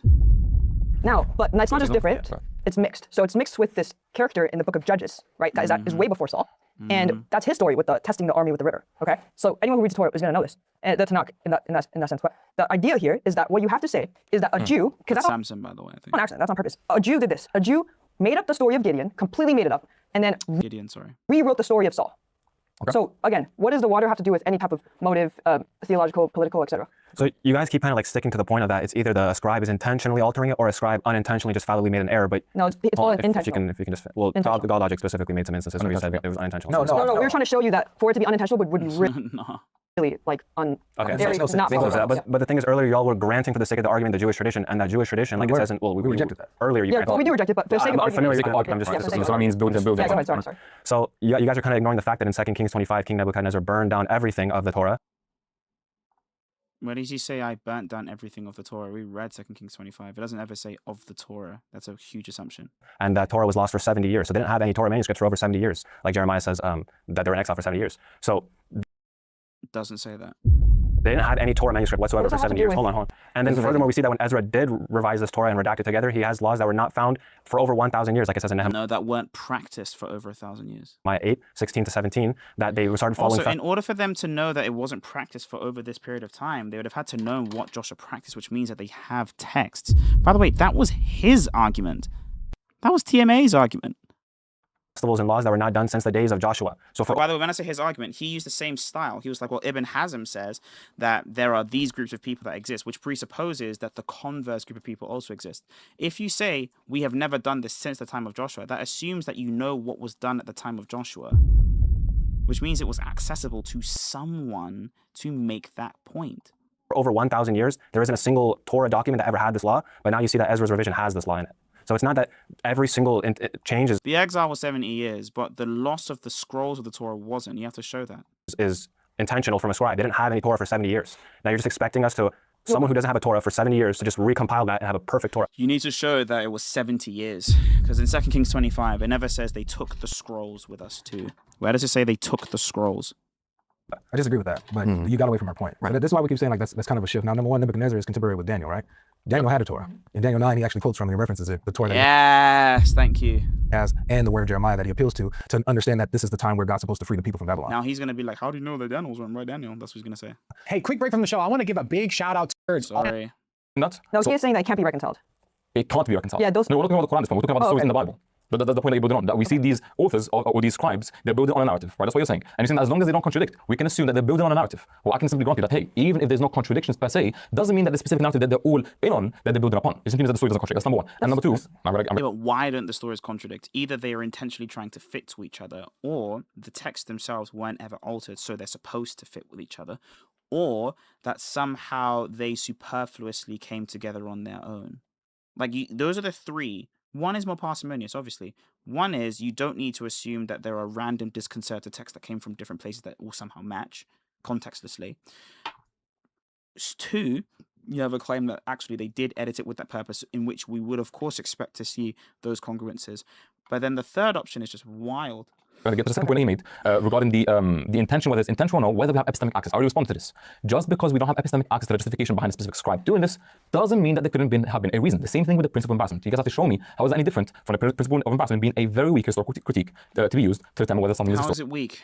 You're saying it's weak. We haven't demonstrated its weakness. The one claim you made was, oh, well, we don't know what's embarrassing for these people. Yeah, that assumes that we have no way of actually accessing what was embarrassing for these people. Well, no, because you're saying that that's weak if that's the only thing that's used. This isn't. We're not using the principle of embarrassment. No, I'm not talking about embarrassment. I'm talking about the specific inference that if there is no motivation, therefore we can assume the text to be reliable. So no, I'm not Do granting you that think inference. it's probable? Do you think it's probable? Probable, yes. If there's no motivation, then we have no reason to suspect the text is doctored. So that means the text isn't doctored.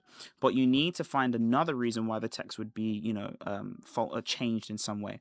In which case, you need to argue that something else made the text get changed. Something completely absent from their own will and their own power. So you're arguing from induction, right? You're arguing for probability? Sure. Okay, good. We can lower that probability, and as long as we get it below 51%, then the argument doesn't follow anymore. And we can show that as long as your explanation and my explanation, if the probability of both add up to 1, you have to show me why yours is more probable than mine. And I'm showing that yours No, you don't have to if both add up to 1. You have to show why your 1 is actually higher than 0.5 and higher than his 1. of just saying, hey, just because we don't know the motivation, right, doesn't mean that there is no motivation. It just doesn't follow. You have to justify that premise. But give me the reason to believe that, hey, we know. So we need to have a list of motivations that are reasonable for the kind of additions that we're talking about. So narratological corruptions and changes. And the reason why you'd want to change a narratology is either because you think the story's bad, or you think you can improve the story, or you think that the story doesn't help you. Those are the only reasons that you change it. Now, you can either not change it because of financial reasons, and there were no financial gains in being, someone that doctors the text, because every single other person would have actually benefited negatively from you changing the text if there were more simple commandments. Already from the data available that there couldn't have been justification. Let me clarify something. So there's only two types of changes: intentional and unintentional. Yep, we agree with that. Right, but intentional changes could be for any reason whatsoever. But the reason has to be reasonable, meaning towards the current point. Unless you're just saying all of these people are lunatics and they were just changing it for no good reason.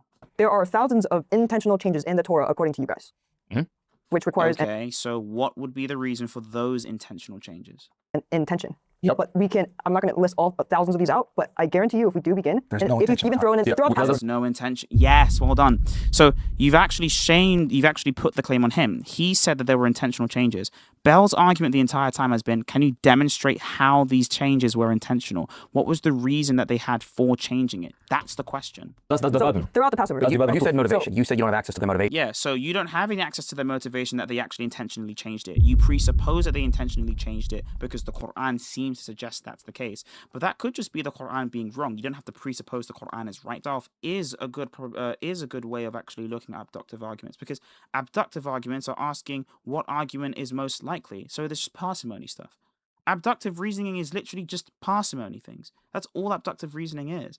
Now, we can look at abductive reasoning as saying what's the most plausible explanation for a given phenomenon, and we're not going against each other at all. He was the one that made the Occam's razor point. She was the one that made the abductive case. Both go hand in hand. He's been silent.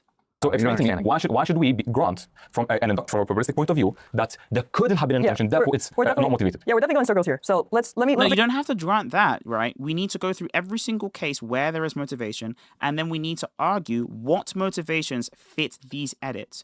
And if there are no motivations that fit those edits, then it can't be the case that there was an edit, unless we add a further entity into the case, and that entity is they're crazy. They're just tapped. Let me bring up Ibn Kathir. What do you think about Ibn Kathir's idea of the stories of the prophets in the Torah? Right. Okay, so I brought up Saul, right? Your stream is struggling. Okay, look, I'm gonna look to my mods. Mods, is my stream bad? Mods, is my stream bad? Because I'm pretty sure that my stream is okay. Again, complete contradicting. First of all, I don't know if you guys. I don't know what Ibn Kathir has to do with the Quran. And Yeah, so he makes a commentary on verse 256 because You know what? I'm gonna go on my YouTube and I'm gonna see whether or not it's actually that bad as you guys are saying, because this is actually very, very frustrating.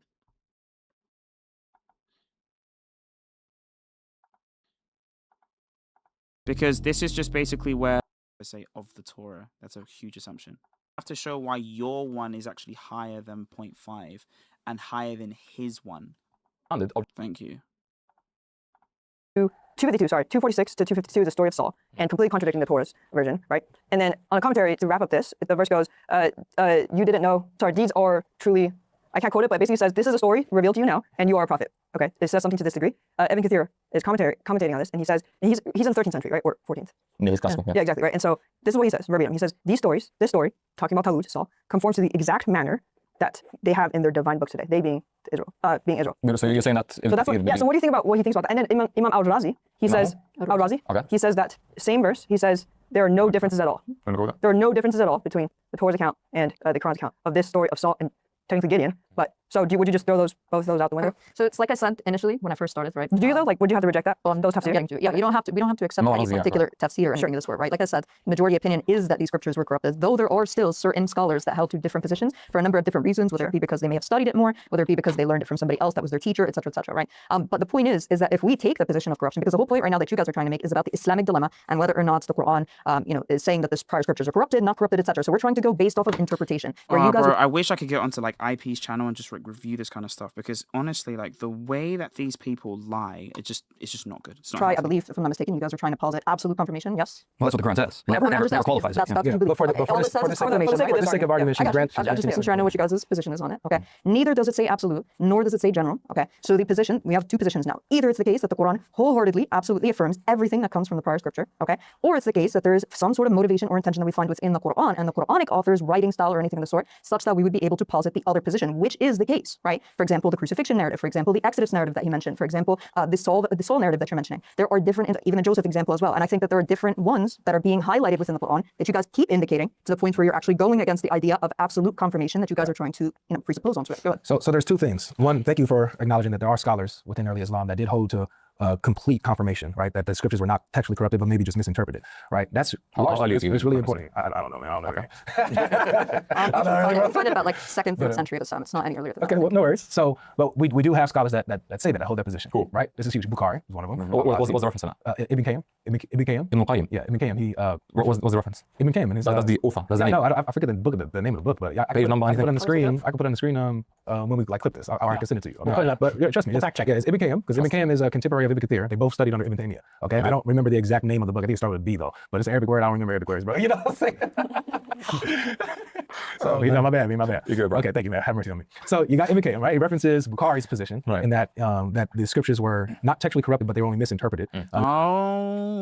He goes by other positions. He mentions other groups that also held it. He didn't name them specifically. Okay. One other guy he mentioned was Al-Razi. He also mentions. When is that? Razi. I don't know. You don't know. Thing with Al-Razi though is that Al-Razi usually is just giving commentary most of the time when it comes to Bukhari's position. Okay? Yeah. So just real quick, right?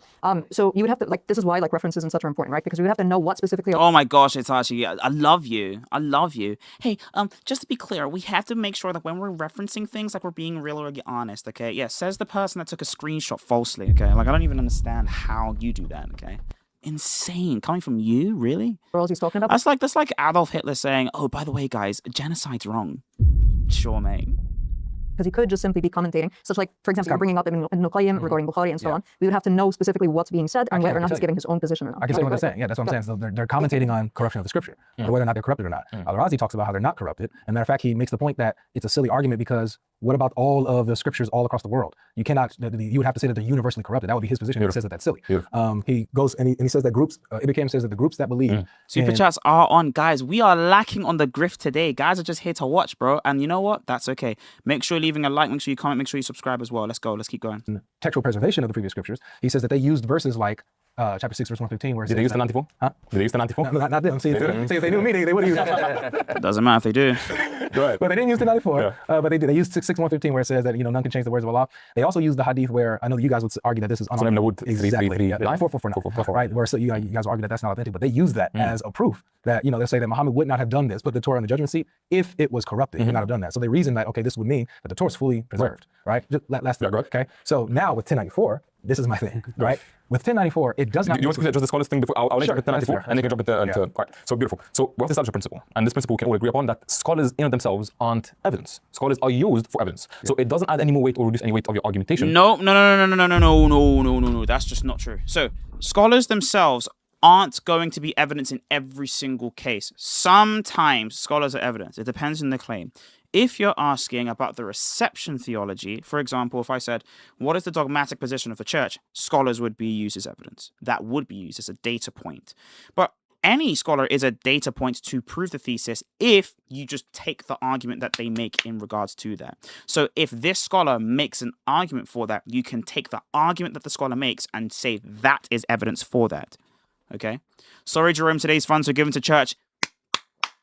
Yes.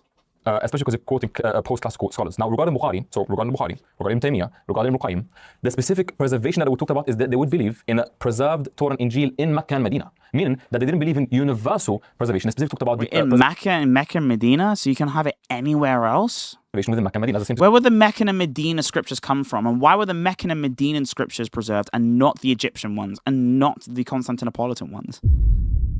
What the heck? Ibn Taymiyyah, how to. That's number one. Number two, specifically regarding... and there's no way to verify this, by the way. None of them have laptops. None of them have actually source checkers or fact finder things that you can actually do or fact checker people. This is why when it comes to... One of the good shows that I like is Fact Check. They will tell you, okay, show the source for this.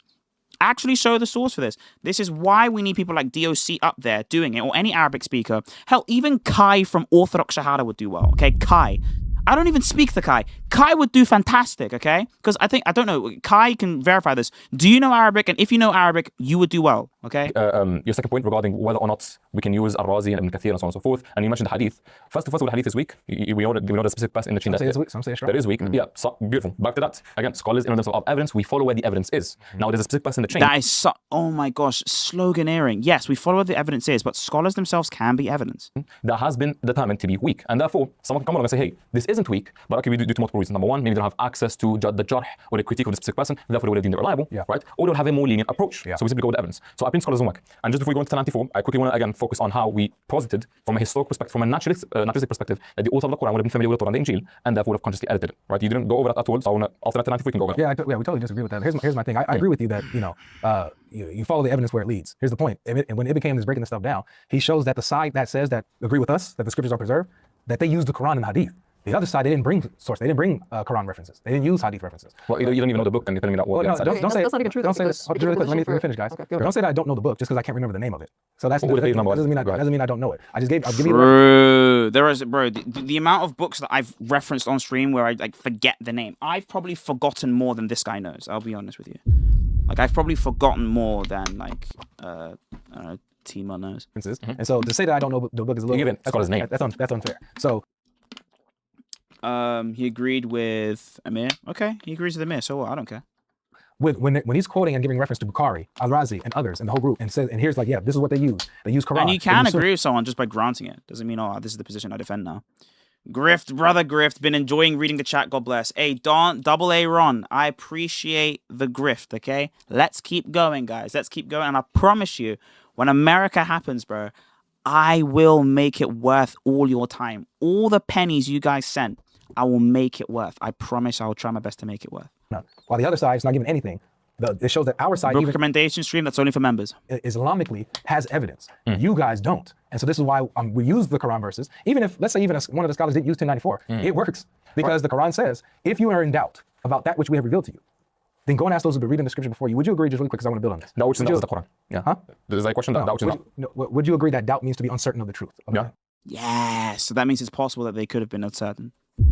Doesn't mean Muhammad was uncertain, but it's possible he could have been. Yeah. Okay. So if you are uncertain about the truth of what the Quran is saying, I don't know, because it could be in general, it could be specific stories that it's just talking about. But if you're doubting of the truth about what the Quran is saying, what can you do to ascertain the truth? Go and ask those who've been reading the scripture before you, meaning. Now, the best response to this was Dr. Nasser's response, which is go and ask those particular people, not looking into their books. But the problem with this is that it just moves it one step further. Simply because you say, well, you need to go to the people and not the book, doesn't actually remove the fact that the book is the entity that the people are using to get their sources from. That it's appealing to the previous scriptures as ascertaining the truth of what the Quran is saying. Okay. So this shows that they have the truth. If the Quran is in line with it, you'll know that the Quran is telling the truth. If the Quran is not in line with it, you know that the Quran is false. Yeah. Okay, yeah, I have a question on that actually. So let's say there's something that's mentioned in the Quran, right? That's not mentioned in the Torah or the Gospel. It could be literally any. Let's say the embryology verses. Okay, I don't think embryology is mentioned in the Bible anywhere, right? This is something mentioned in the Quran. Had the people at the time heard it or anything of the sorts, right? They probably wouldn't have known the better in terms of embryology or anything of the sort. Would you say that they still have to refer to the? Ooh, yes. What a bar! What a bar! What a bar! By the way, the reason why Itachi's asking this question is because every single person on the planet. I need to play Wesh. Sorry. Listen to the point that she's just said. Listen to what she said. Let's say the embryology verses. Okay, I don't think embryology is mentioned in the Bible anywhere, right? This is something mentioned in the Quran. Had the people at the time heard it or anything of the sorts, right? They probably wouldn't have known the better in terms of embryology or anything of the sort. Would you say that they still have to refer to the prior scriptures in regards to that? Or not? I would think that it's... No, so before God Logic answers, let me give my answer, okay? So, Itachi, okay, is under the assumption that going back is only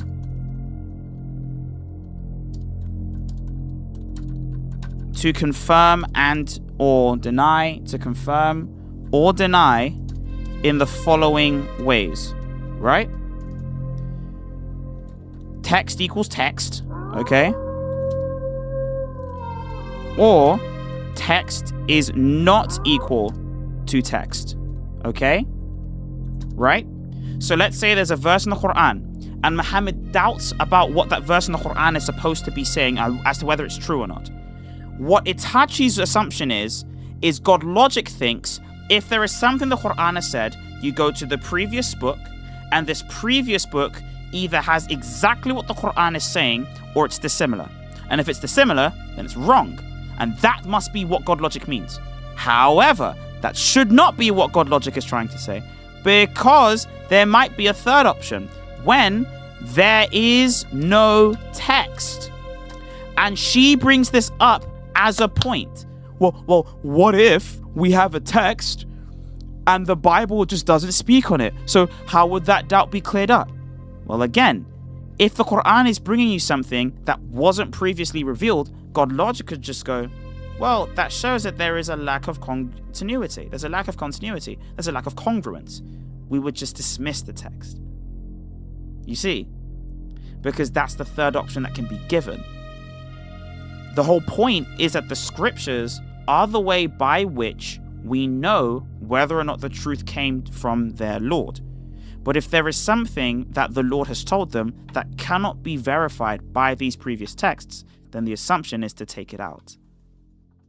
If I'm being reasonable and charitable with the verse, it's talking about what the Quran mentions in regards to the previous scriptures. So specifically when it comes to that which interacts with the Bible and the Torah, Yes. correct? Okay, Yes. so that it would be stories, it could be certain claims in regards to Muhammad, peace be upon him, being a true prophet. Yep. Right? Someone said that I'm Black Einstein. By the way, you man on Twitter are racist, bro. I'm deep in it. You man on Twitter are racist, but it's calm. I love you guys all the same, okay? I love you guys all the same. Not specifically laws of the Quran, right? Okay, so would we agree that the Quran in that respect does take precedence over that in terms of laws? And for Muslims, sure. Yeah, okay. So if you're a Muslim, you take precedence in regards to the laws. The Quran takes precedence, I'm sorry, right? Yeah. Okay, good. So when it comes to the stories now, okay, like we were talking about before, whether it be general or absolute confirmation, what we find with the Quran, and this is the point that I really want to I want us to address specifically when it comes to the absolute confirmation, is whether or not it's the case that we find these certain differences between the prior texts. So the examples that we were talking about were the Exodus account, between Moses' hand, we had the Joseph story and all of these things. All the king stuff. Also, a lot of these arguments are to pay lip service to previous Dawah people. So by using some of the arguments that Muhammad Hijab used to use or Ali Dawah used to use, they get to grift into their circle because you used to use their arguments. Do you guys agree, right, that these are very clearly differences between the Quran and the Torah? We can agree that these are differences, but the point that I was trying to make is, and set a foundation before we go into these details, is establishing what the standard of truth is. Because you're saying that because these are different from the Quran, therefore they're false and a corruption. So that's why we need to establish what the standard of truth is in 1094. Would you agree with me that according to 1094, the standard of truth in regards to the previous prophets, their histories, their stories, whatever, what the Quran is talking about, would be the previous scripture? Would you agree that 1094 is... Right, so that's actually going to be the crux of the matter, right? It's whether or not it's going to be the truth absolutely or generally speaking. So when we see these stories, okay, what we see between the Quran and the Torah is that the general story is going to be there, but there are going to be case-specific details that are spoken about that may differ. For example, what we find is that Moses goes to the burning bush, he speaks to God, he gives him certain revelations, he tells him these are certain miracles that you're going to take back to Pharaoh, but then when we go to the Exodus account, it specifically talks about the leprosy, yet when we go to the Quranic account, it says that you could put your hand in your cloak. When it comes out... Natasha would put more effort towards the dawah instead of her eyebrows, then maybe she'd get somewhere perhaps. No, she wouldn't. She just doesn't have what it takes.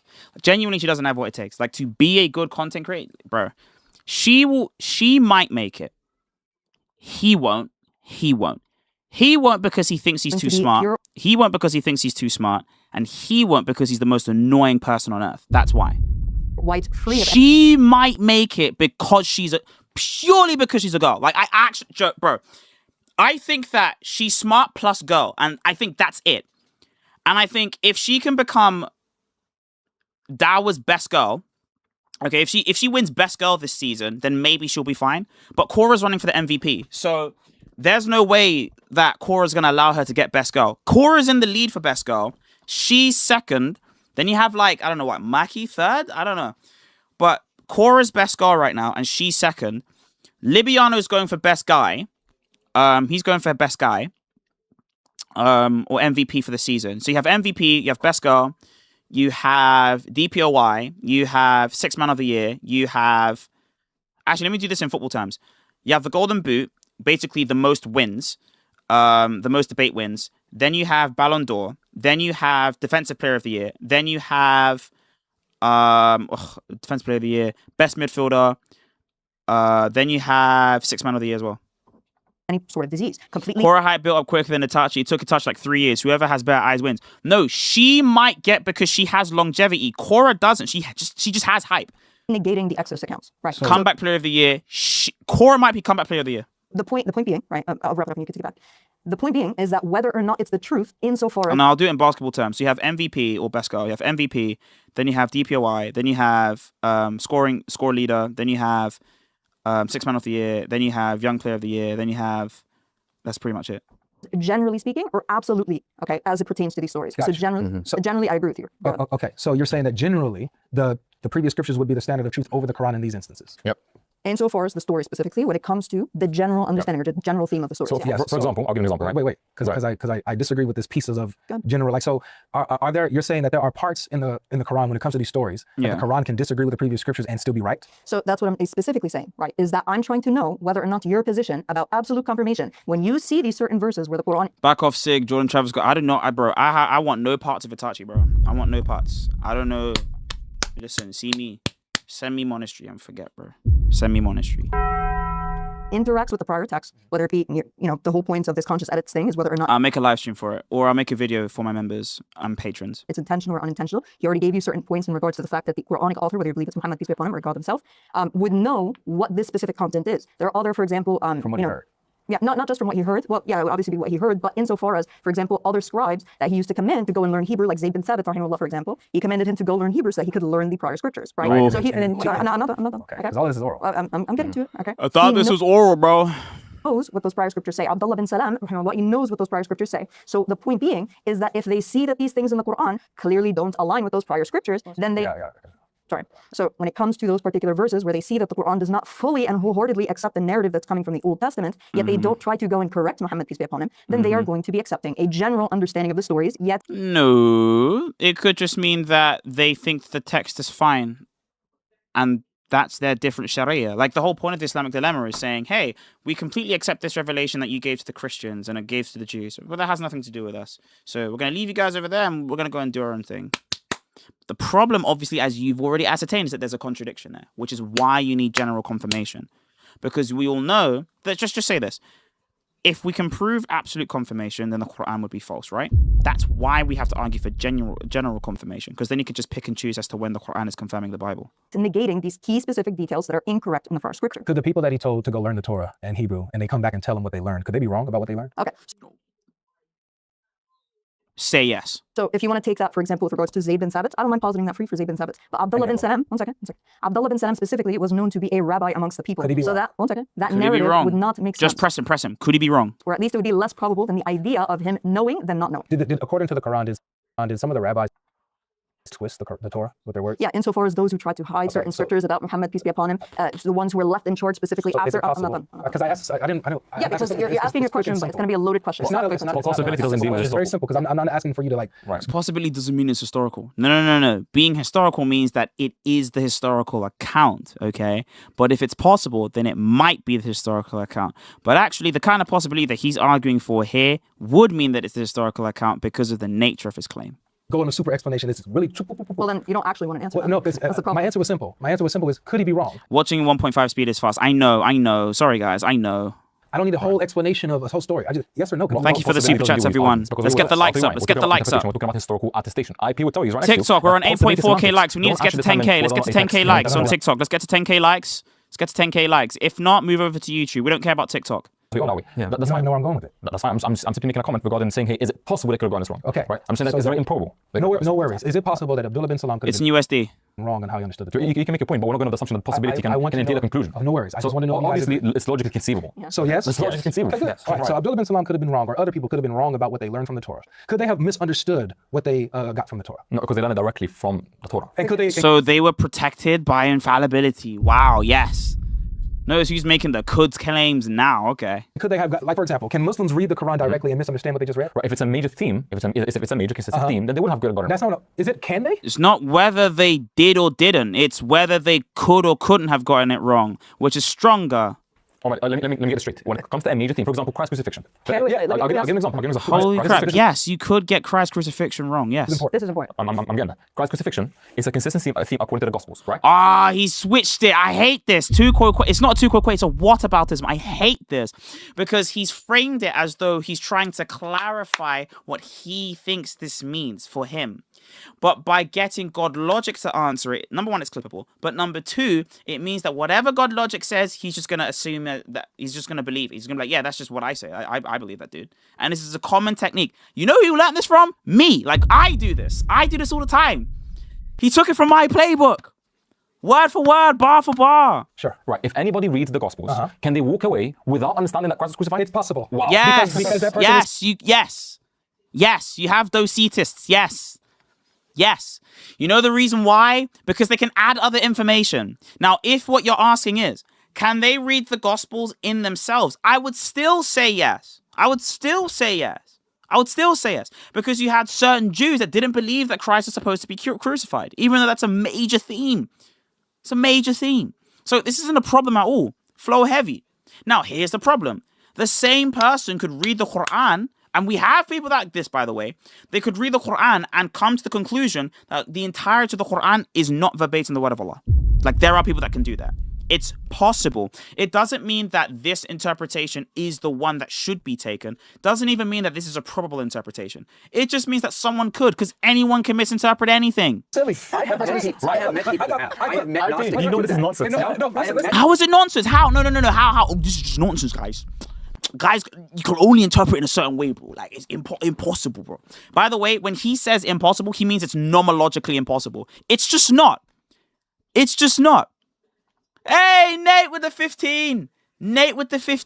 Let's get you on IP. And where's the link for the GoFundMe? Nate, listen, I got to make you mod, dude. Man. I appreciate the 15. You've been so helpful for the community. Like, genuinely a personal shout out to you, Nate. If not for you, a lot of this stuff wouldn't be working. I really do appreciate you. Thank you for your love and thank you for your prayers. I really do appreciate you and your deference, my brother. So big shout outs from me to you. Love you, dude. Hope we can always connect, man. Get into the server.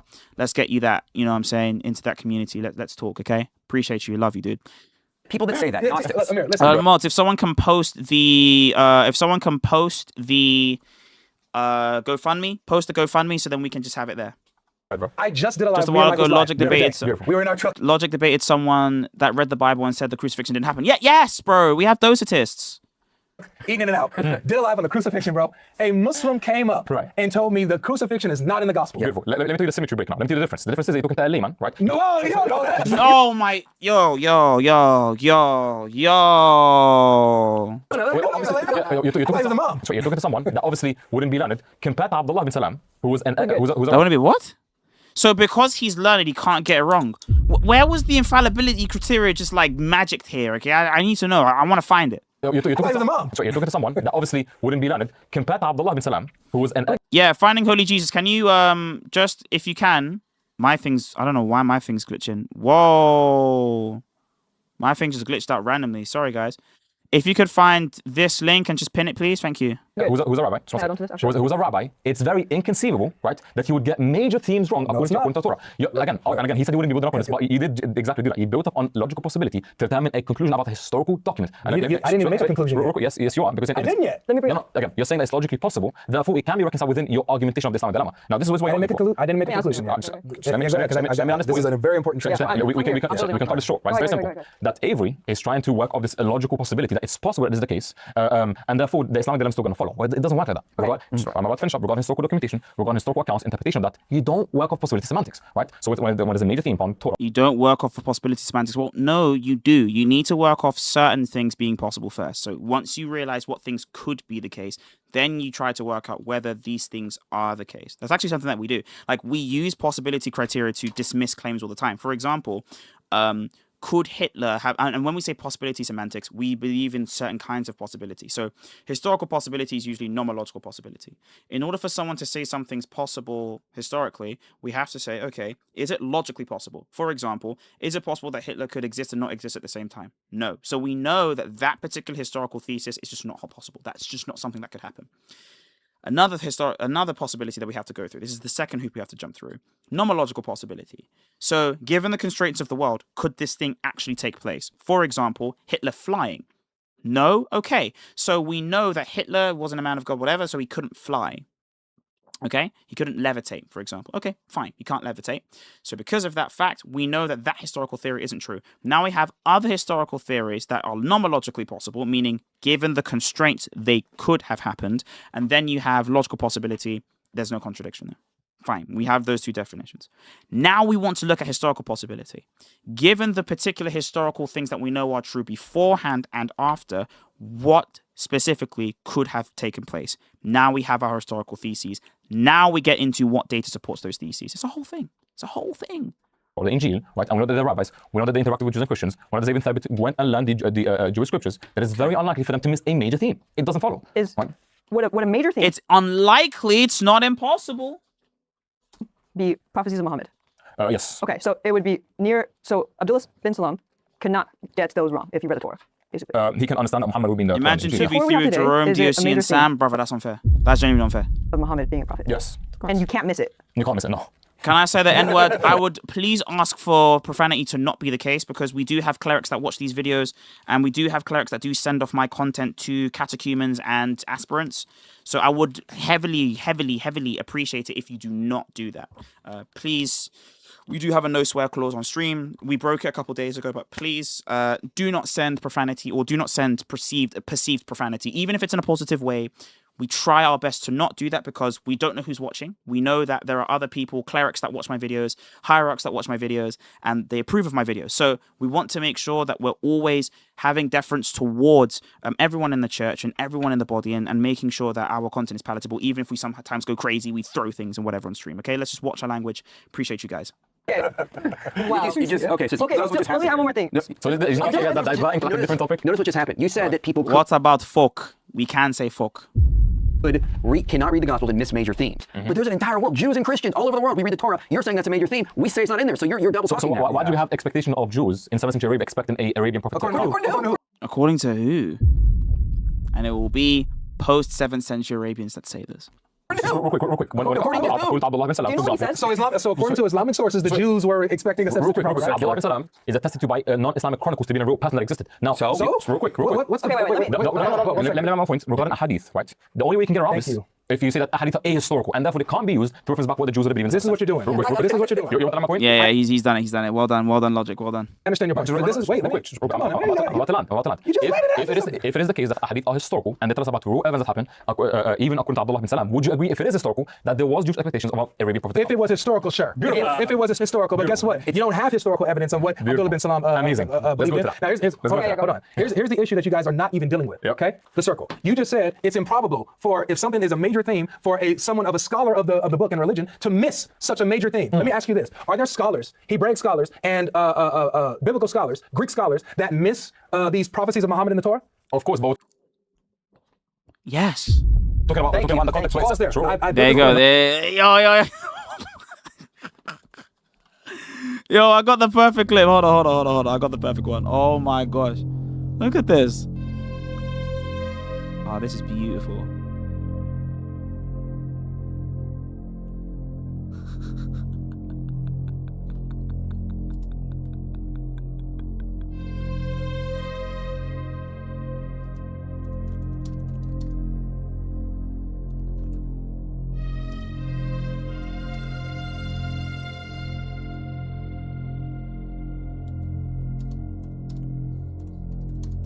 Is his name Amir?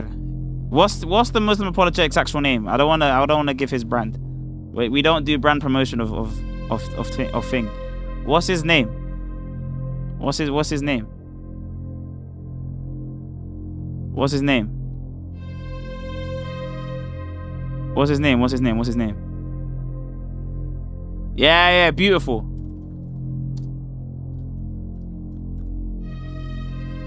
Beautiful.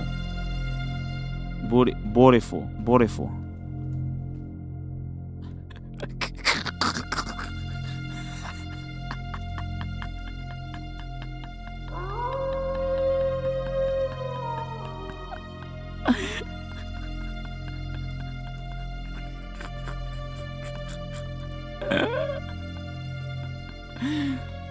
Oh, bro.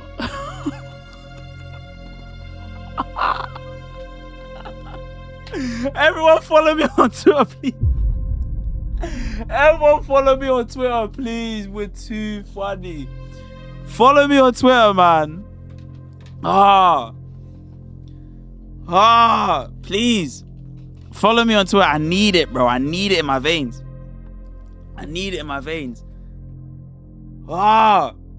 Follow me on Twitter, man. You already know, man. Bro, where can I get the way? Did I not send it to you? Oh, I'll send it to you now.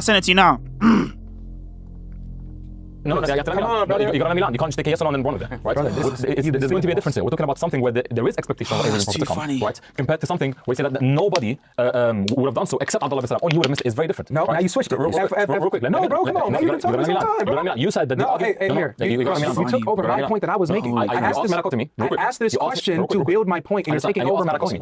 Amir, I'm not going to allow you to take over my turn to speak. So allow me to finish what I was saying. You asked the question, so I'm going to give it. You already gave, and of course, yes. Then you made a point, and now you're making another point. I didn't ask this for you to build on. There is different explanation. I'm simply going to make. So please allow me. Bro, this guy talking about some damn take that. Damn it! Like, come on, bro.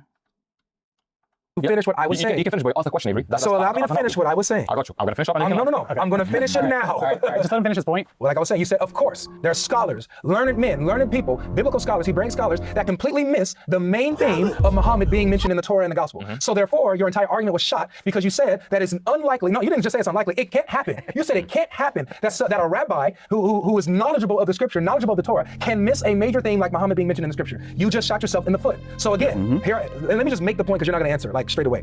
Here's the point. The point is that Muhammad is hearing things. Muhammad doesn't know the Scripture. As you guys said, he's sending people to go learn the Torah and then come tell me what it says. He doesn't know it himself. So he's only going by word of mouth. He does not know what is in the Scripture. They can come and be telling him wrong things. For example, like Waraka telling him that the same angel that appeared to Moses is the angel that appeared to him in the cave. Did Gabriel appear to Moses? Yeah, again, according to yes. Huh? Yes. According to who? According to the Torah? According to the Torah, did Gabriel... Hold on. You want to answer? Yeah.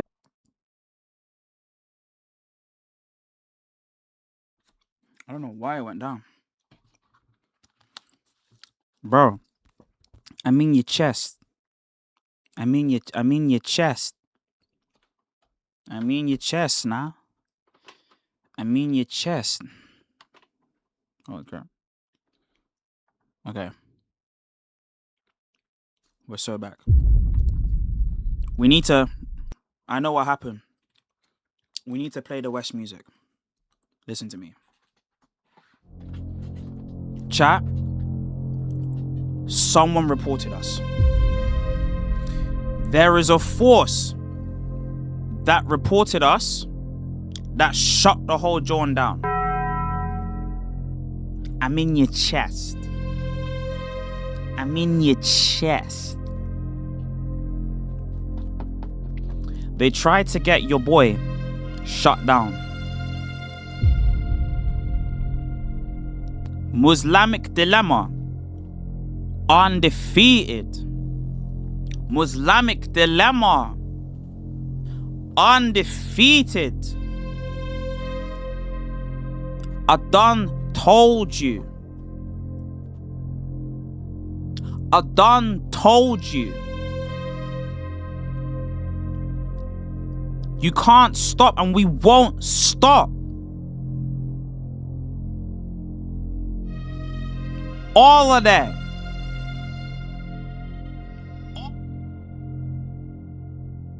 Don't worry. We're here all summer. We're here all summer. By hook or by crook, we'll make it. Wallahi billahi talahi uqsum billah uqsum billah.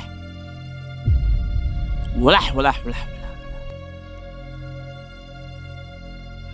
Jerome is not a gang. family, embrace, double R,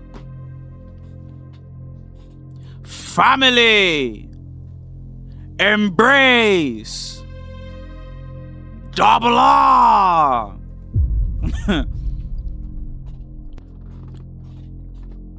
Joker. They thought we would stop the review. Never. This was the one that Itachi wanted us all to see. This was the, oh my gosh, we finally beat God Logic. Oh no. No. Let's continue. The question is, let me rephrase it. According to the Torah, did Gabriel appear to Moses? Does he say according to the Torah? That's what he says. No, he doesn't say. He says the angel, the same angel that appeared to you is the same one that appeared to you. Yes. The Hadith doesn't say that according to the Torah, this is the same angel that came to Moses. So it could be from Jewish tradition, oral tradition. There's many oral traditions. We could go into the same Hadrian, the Midrash. Do they say Gabriel came to Moses? Yes. They verbatim say that he came to him by the burning bush. He was wrong there. Because according to the Quran, did an angel come to Moses and appear to Moses, or did Allah speak to him himself? Good. So it's Allah who speaks to him himself.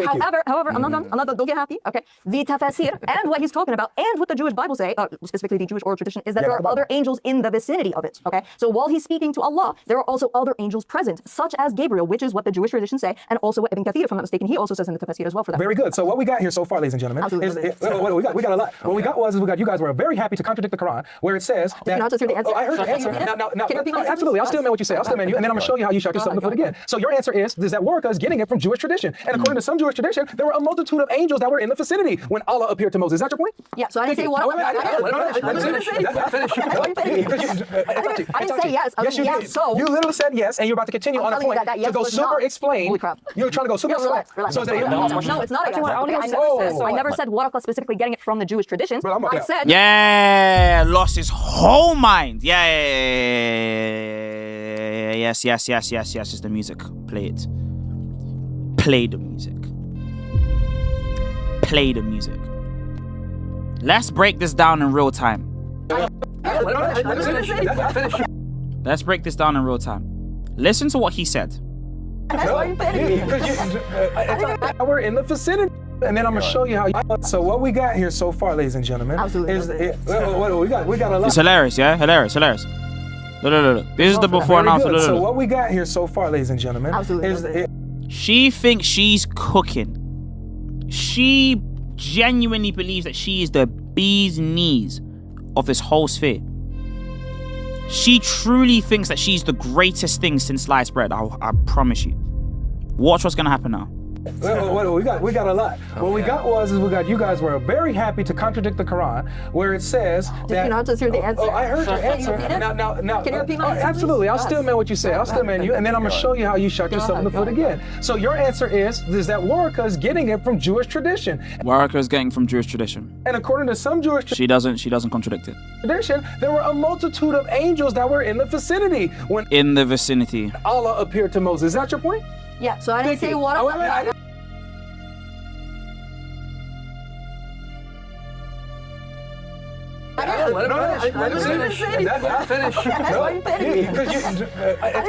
didn't say yes. Yes, you did. So you literally said yes, and you're about to continue on a point to go super explain. Holy crap! You're trying to go super explain. Relax. So is that a yes? No, it's not a yes. I never said Waraka specifically getting it from the Jewish traditions. She said that. I said. Yeah. This is ridiculous. You're double talking, bro. So why would he have? Wait. Stop. I'm telling you. You just said. Let me finish the point. You just said. I'm sorry, Itachi, because it was my point. I'm not. It was my point. It was my point, Itachi. According to the Quran, did an angel come to Moses and appear to Moses, or did an angel come to Moses, or did Allah? Allah speak to him himself? Good. So it's Allah who speaks to him himself. Thank you. However, I'm not done. Don't get happy, okay? The tafsir and what he's talking about and what the Jewish Bible say, specifically the Jewish oral tradition, is that there are other angels in the vicinity of it. Did she not say the thing that... Did she not just say the thing that we said that she did not say?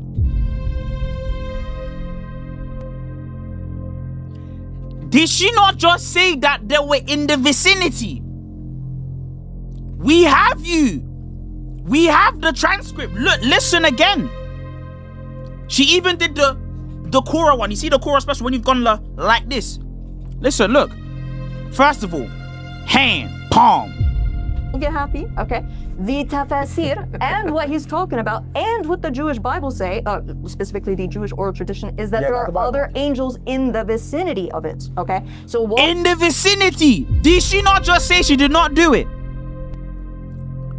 This is 1080p. Look at the bit rate. This 1080p premium HD. We have you in the vicinity. I'm screenshotting. Even your boy knows that you've done something bad. He's not changed his face expression the whole time, by the way. She's gone and said, look, we're going on Twitter. Are we not going on Twitter? Are we not going on Twitter? I'm in your chest. Let's go on Twitter.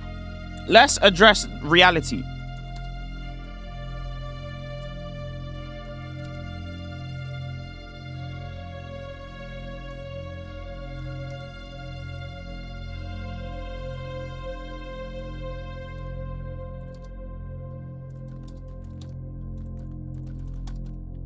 There were angels in the vicinity.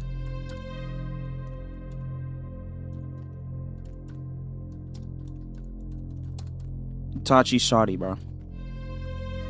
There were angels in the vicinity.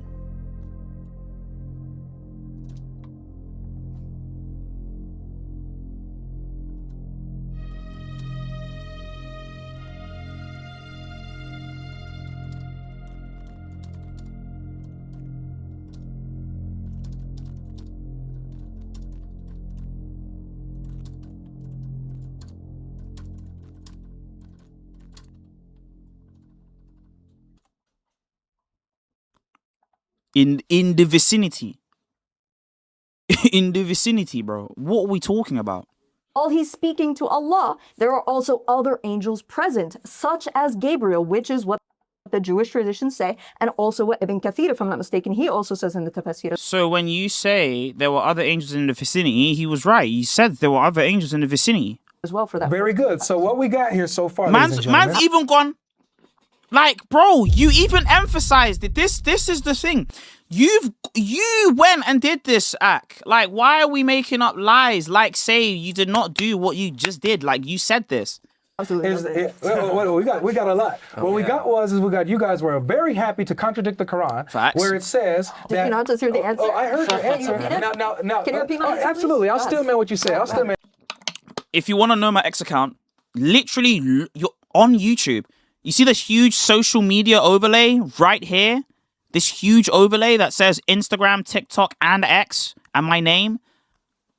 Use it, please. And then I'm going to show you how you shot yourself in the foot again. So your answer is that Warwick is getting it from Jewish tradition. And according to some Jewish tradition, there were a multitude of angels that were in the vicinity. When Allah appeared to Moses. Is that your point? Yeah, so I didn't say what. Let him finish. That's why you're petty. I didn't say yes. Yes, you did. So you literally said yes, and you're about to continue on a point to go super explain. Holy crap! You're trying to go super. Yo, you did say that though. You did say that. Relax. So is that a yes?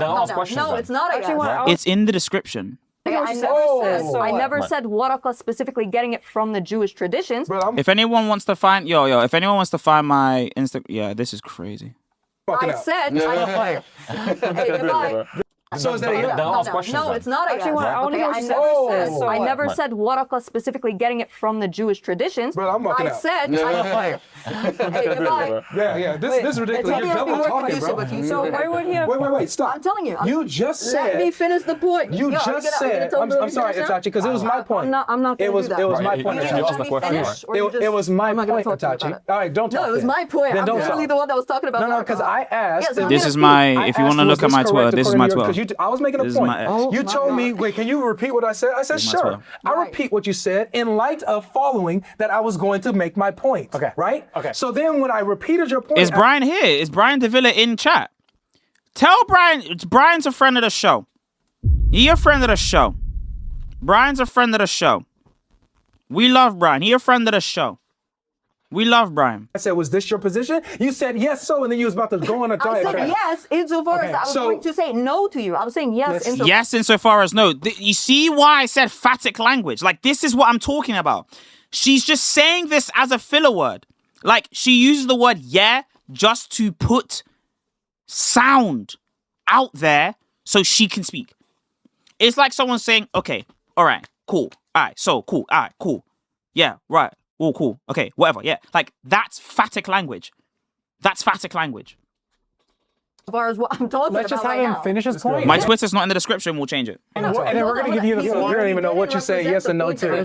My goodness. When he asked me, okay, about waraka, the first initial point that you made, when you made it about waraka, okay, what you asked is, does anything in the Torah say that? That's not what I asked. That's literally what you said at the beginning. so We're it's talking already- about the Torah, which is why I again, mentioned notice there this are this is why she's going off on a diatribe, and I tried to stop her because when I asked, she said, This when I is was what about happens to, when logic when I is was questioned. about to Like make other my people to point, finish their that's all point good. because he When I starts was making struggling. my Go point, ahead. Itachi, Go ahead, in the Lonnie. middle of me making my point, you interrupted me and said, "Can you repeat what I said? Did you say that? Yes or no? Just Because it. of what? Because you no, didn't say what? see, notice you can't. Because you didn't want to Yo, do it. she can't do it, bro. You're not capable of You even said the answering Torah straight away. Get the likes up to 200. Get the likes up to 200. But we're trying to Is it a get true to the contradiction? main points. Thank you. Yeah. So Exactly. I know. So is it a true You're contradiction? incapable Is of it a true answering straight away. contradiction? Please stop. Is it a true contradiction or was it simply apparent Can you according to stop what it? you were saying? Okay, listen, Oh please. my So Itachi, here's your gosh. double talk. At first you said that Waraka is getting it from Jewish traditions.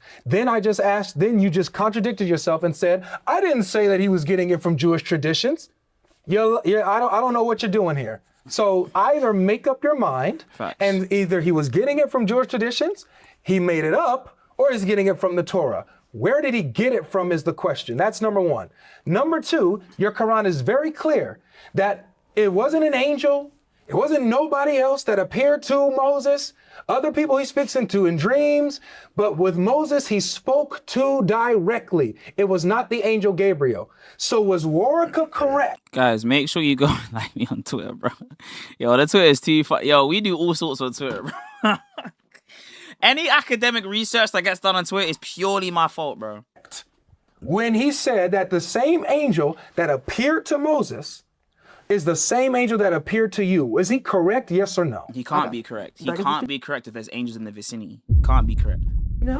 Are you gonna? Is she gonna answer? It's our turn to speak. Okay. All right, yeah. So first of all, what I was saying is, Yes or no and expound. oh my God. Now logic's in the vicinity. Now logic's in the vicinity. This is where he gases because there's a certain thing that happens where you know you've got your opponent on a point. You know you have them now. Like now you know, okay, cool. We know we have you. We know that anything that comes out from your mouth now, you won't answer the question. Calm. We have you in a chokehold. I promise you, as God is my witness, they won't answer the question. Answer and expound. Logic, I know Answer you're busy. and You're expound. Muslim. Let me speak. She said she was going to Okay. answer, though. Yeah, so first of all, no, that's not what I Thank you said. for the answer. Okay, there we go. Okay, now keep going, please. Nah, Ryan Villa ain't. I don't think he's sus. You want to know why? A man like that, he is confident in his masculinity. Like you see the way he's built. Like oof. He's confident, bro. So I act like that. I'm like, but it doesn't mean that I'm gay. Like I do stuff all the time that's sus, or that's like well, not sus in that way. You know, I do stuff all the time that's like, what's the word? Zesty. There you go. But that doesn't make me gay. I'm just confident in my straightness. I'm so straight that I don't really care. So Well, if you have to prove your straightness every 5 seconds, you might be, you know what I'm saying? So, it's 2026, man. comes to what I did say, okay, I said that Waraka is not mistaken because what we find is that there are Jewish traditions that say the same thing. I never said Jewish traditions don't say that Gabriel appeared to Moses. They were just angels in the vicinity. Like, the point is, the main speaker that speaks to Moses, is it Allah or is it the angel Gabriel? Of course, the main speaker is never Allah, apart from that one time he went on the donkey. It's Gabriel. Waraka himself gets it from a Jewish tradition, okay? So track. All right. Now, when it comes to the Quran, what it says is that Allah spoke directly to Musa alayhi salam. Okay. That does not negate what Waraqah is saying, and it does not negate what the Torah. It does if the main speaker somehow turns out to be Gabriel. Sorry, specifically the oral tradition is saying regarding other angels being in the vicinity, because the Jews also hold that Moses spoke directly to God, but they also hold that there were Jews that were in the vicinity of the burning bush. So it's not a point. Yes, there are Jews that say that in the Midrash, that the Jews were there. No, not the Jews. The You just said angels. Okay, got you. Well, let's get back to the main point. Okay. Were you finished with your point? I am finished. Okay, This is just getting to our point about Muhammad not getting this stuff from the prior scriptures. He's getting it from he's hearing stories from rabbis, from tradition. This is why Surah 9 calls him the ear. He's not getting this stuff from the scriptures, and we know that because you agree with us. Yeah, thank you. There are so many contradictions. So this just makes far more sense. He's getting all these stories from various rabbis, traditions, midrash he's hearing, not from the scriptures. And that's why we know the Quran is false, because it's not, it says it's confirming the prior scriptures, but contradicting them. Why? Because it thinks those stories, those things from the midrash, from the Talmud, are the previous scriptures that he's getting are actually in the scriptures. A God who is omniscient would not make such a ridiculous mistake. Beautiful, amazing. So I want to pick emphatic language again. back on that from the point that Avery made, that the only way that his argument for regarding Abdullah bin Salam is if and only if the hadith regarding Yo, man. I hate this. I hate this so much. Okay. All my logicians in chat know how much we hate this when people say this, by the way. All logicians in chat, my hair is done as well. Listen to me. Every logician in chat knows how much we hate this when someone says this, okay? I'm going to explain something to you. Anytime you read a philosophy paper or a theology paper and you say if and only if, what they think they're trying to say is this is the only thing that can be able to produce this effect, okay? When they say that, what they're trying to say is that this is the necessary and sufficient condition. It is the only necessary and sufficient condition. That's what they actually are trying to say. It's a necessary and sufficient condition. Okay? That's it. That's what they mean by if and only if. Like, this is the only case where this can happen. Okay? If and only if doesn't mean that philosophically. Now, normally, I wouldn't care. I promise I wouldn't care. But I care because this guy has been using metaphysics all day. Every single time we see this guy on the channel, this guy is metaphysically true. Like metaphysically true. Like, we see this guy all the time doing this. Okay? In philosophy, if and only if is just the equal sign. That's all it is. If and only if is just the equal sign. What he's actually saying to God logic, in actual sense, like syntactically, what he's actually saying, okay, is your claim is equivalent to whatever he's gonna say next. That's it.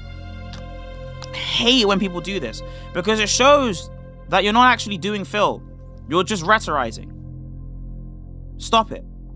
That's the whole that he decided to rest upon. I'm going to show you how that's not feasible. So Avery or IP, which only way that his argument for regarding Abdullah bin Salam is if and only if the hadith regarding him are not authentic. That's the whole.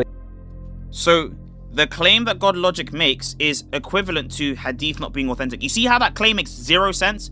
Semantically, they're not identical. Syntactically, they're not identical. Like, they're not actually identical claims. But he uses language that says that they are.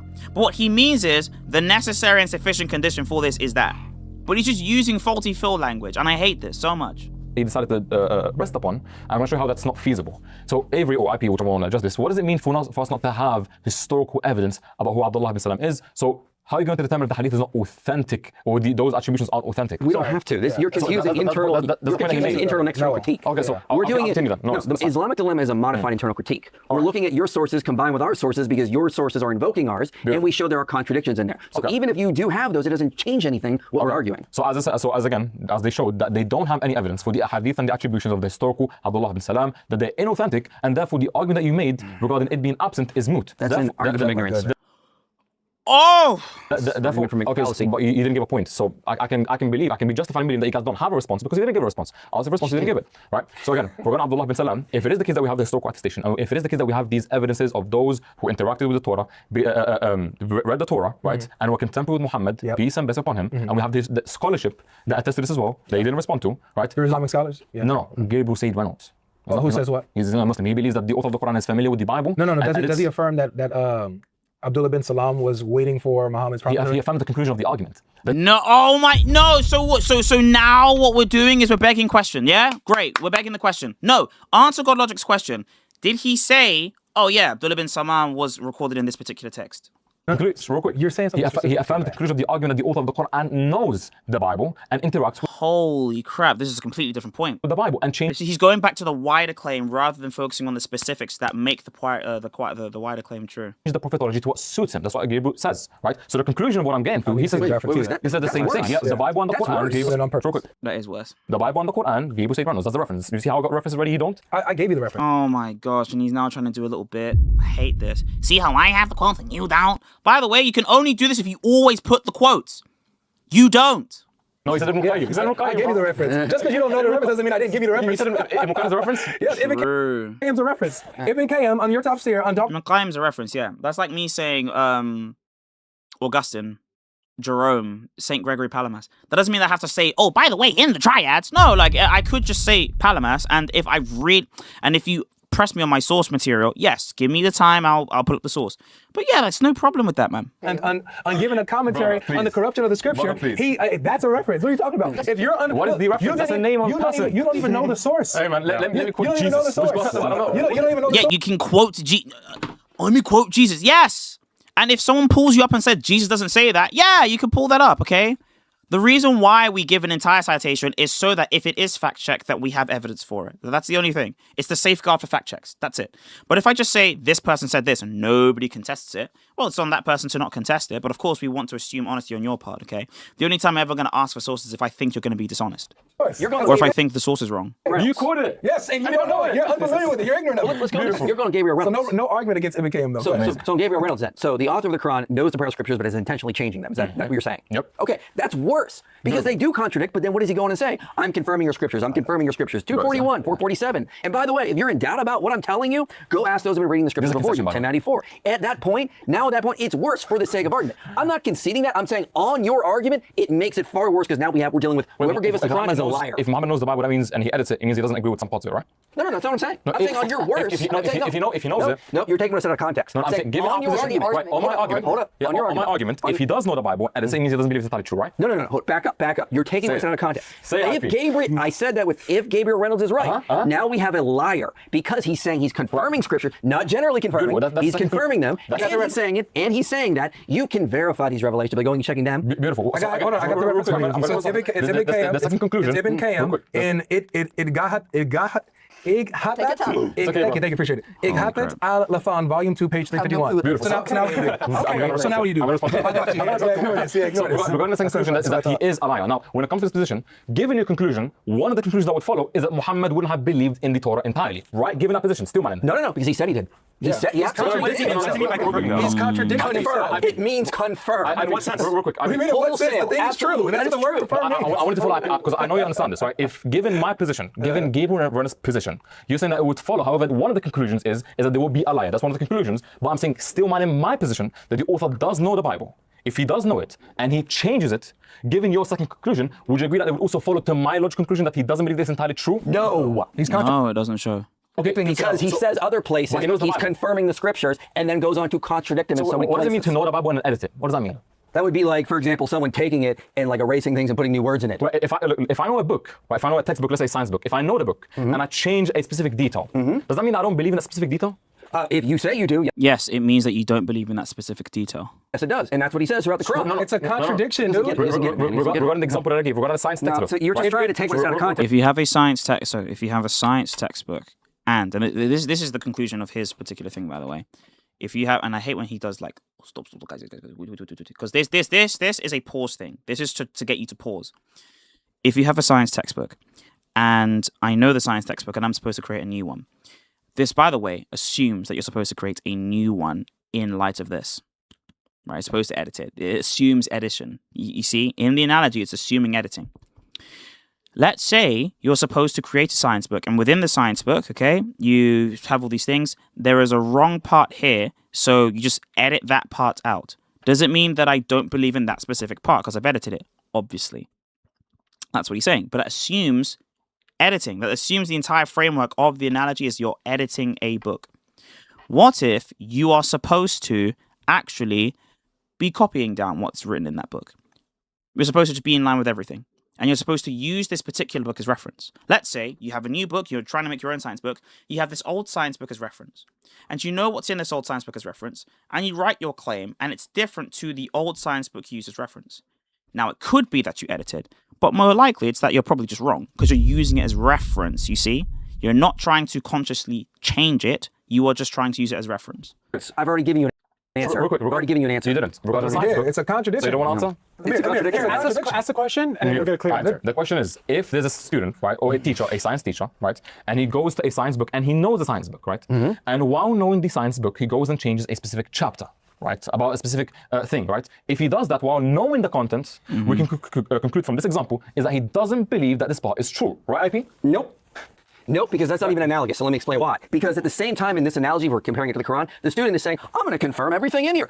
Yes, and that's very, very important. You're saying, I believe in every single thing that's in this book, but then you change certain things. That means you either don't believe in every single thing from this book, or you're lying. You should use, hold on, let me finish. Stop interrupting. At the same time, he's saying, I believe everything in here. And then he goes around and starts contradicting it. That's the, welcome to the Islamic dilemma. That's the point. You're making the point for us, is that he is claiming over and over again that I'm confirming these scriptures, I'm confirming, and then in other times he's contradicting them. So the simplest explanation is not what you're saying. It's not that he knows them, he's hearing stories from around him. This is what the Quran tells us. He was the ear, he was illiterate. Right. So he can't actually, according to your sources, know what is in the prior scriptures because he's illiterate. So he's got to hear stories. He hears stories and he goes, okay, well, I don't like that one, so it can't be in the prior scriptures, which I'm clearly confirming, so I'm going to reject that. That's what's happening. Everything, by the way? Say that again? Where does the Quran confirm everything? Where does the Quran do that? 241, 447, 568. One by one. 241. Everything. It says, I'm confirming what is with you. Okay, so confirmation must be always absolute. Chapter 2, verse 8. Yes.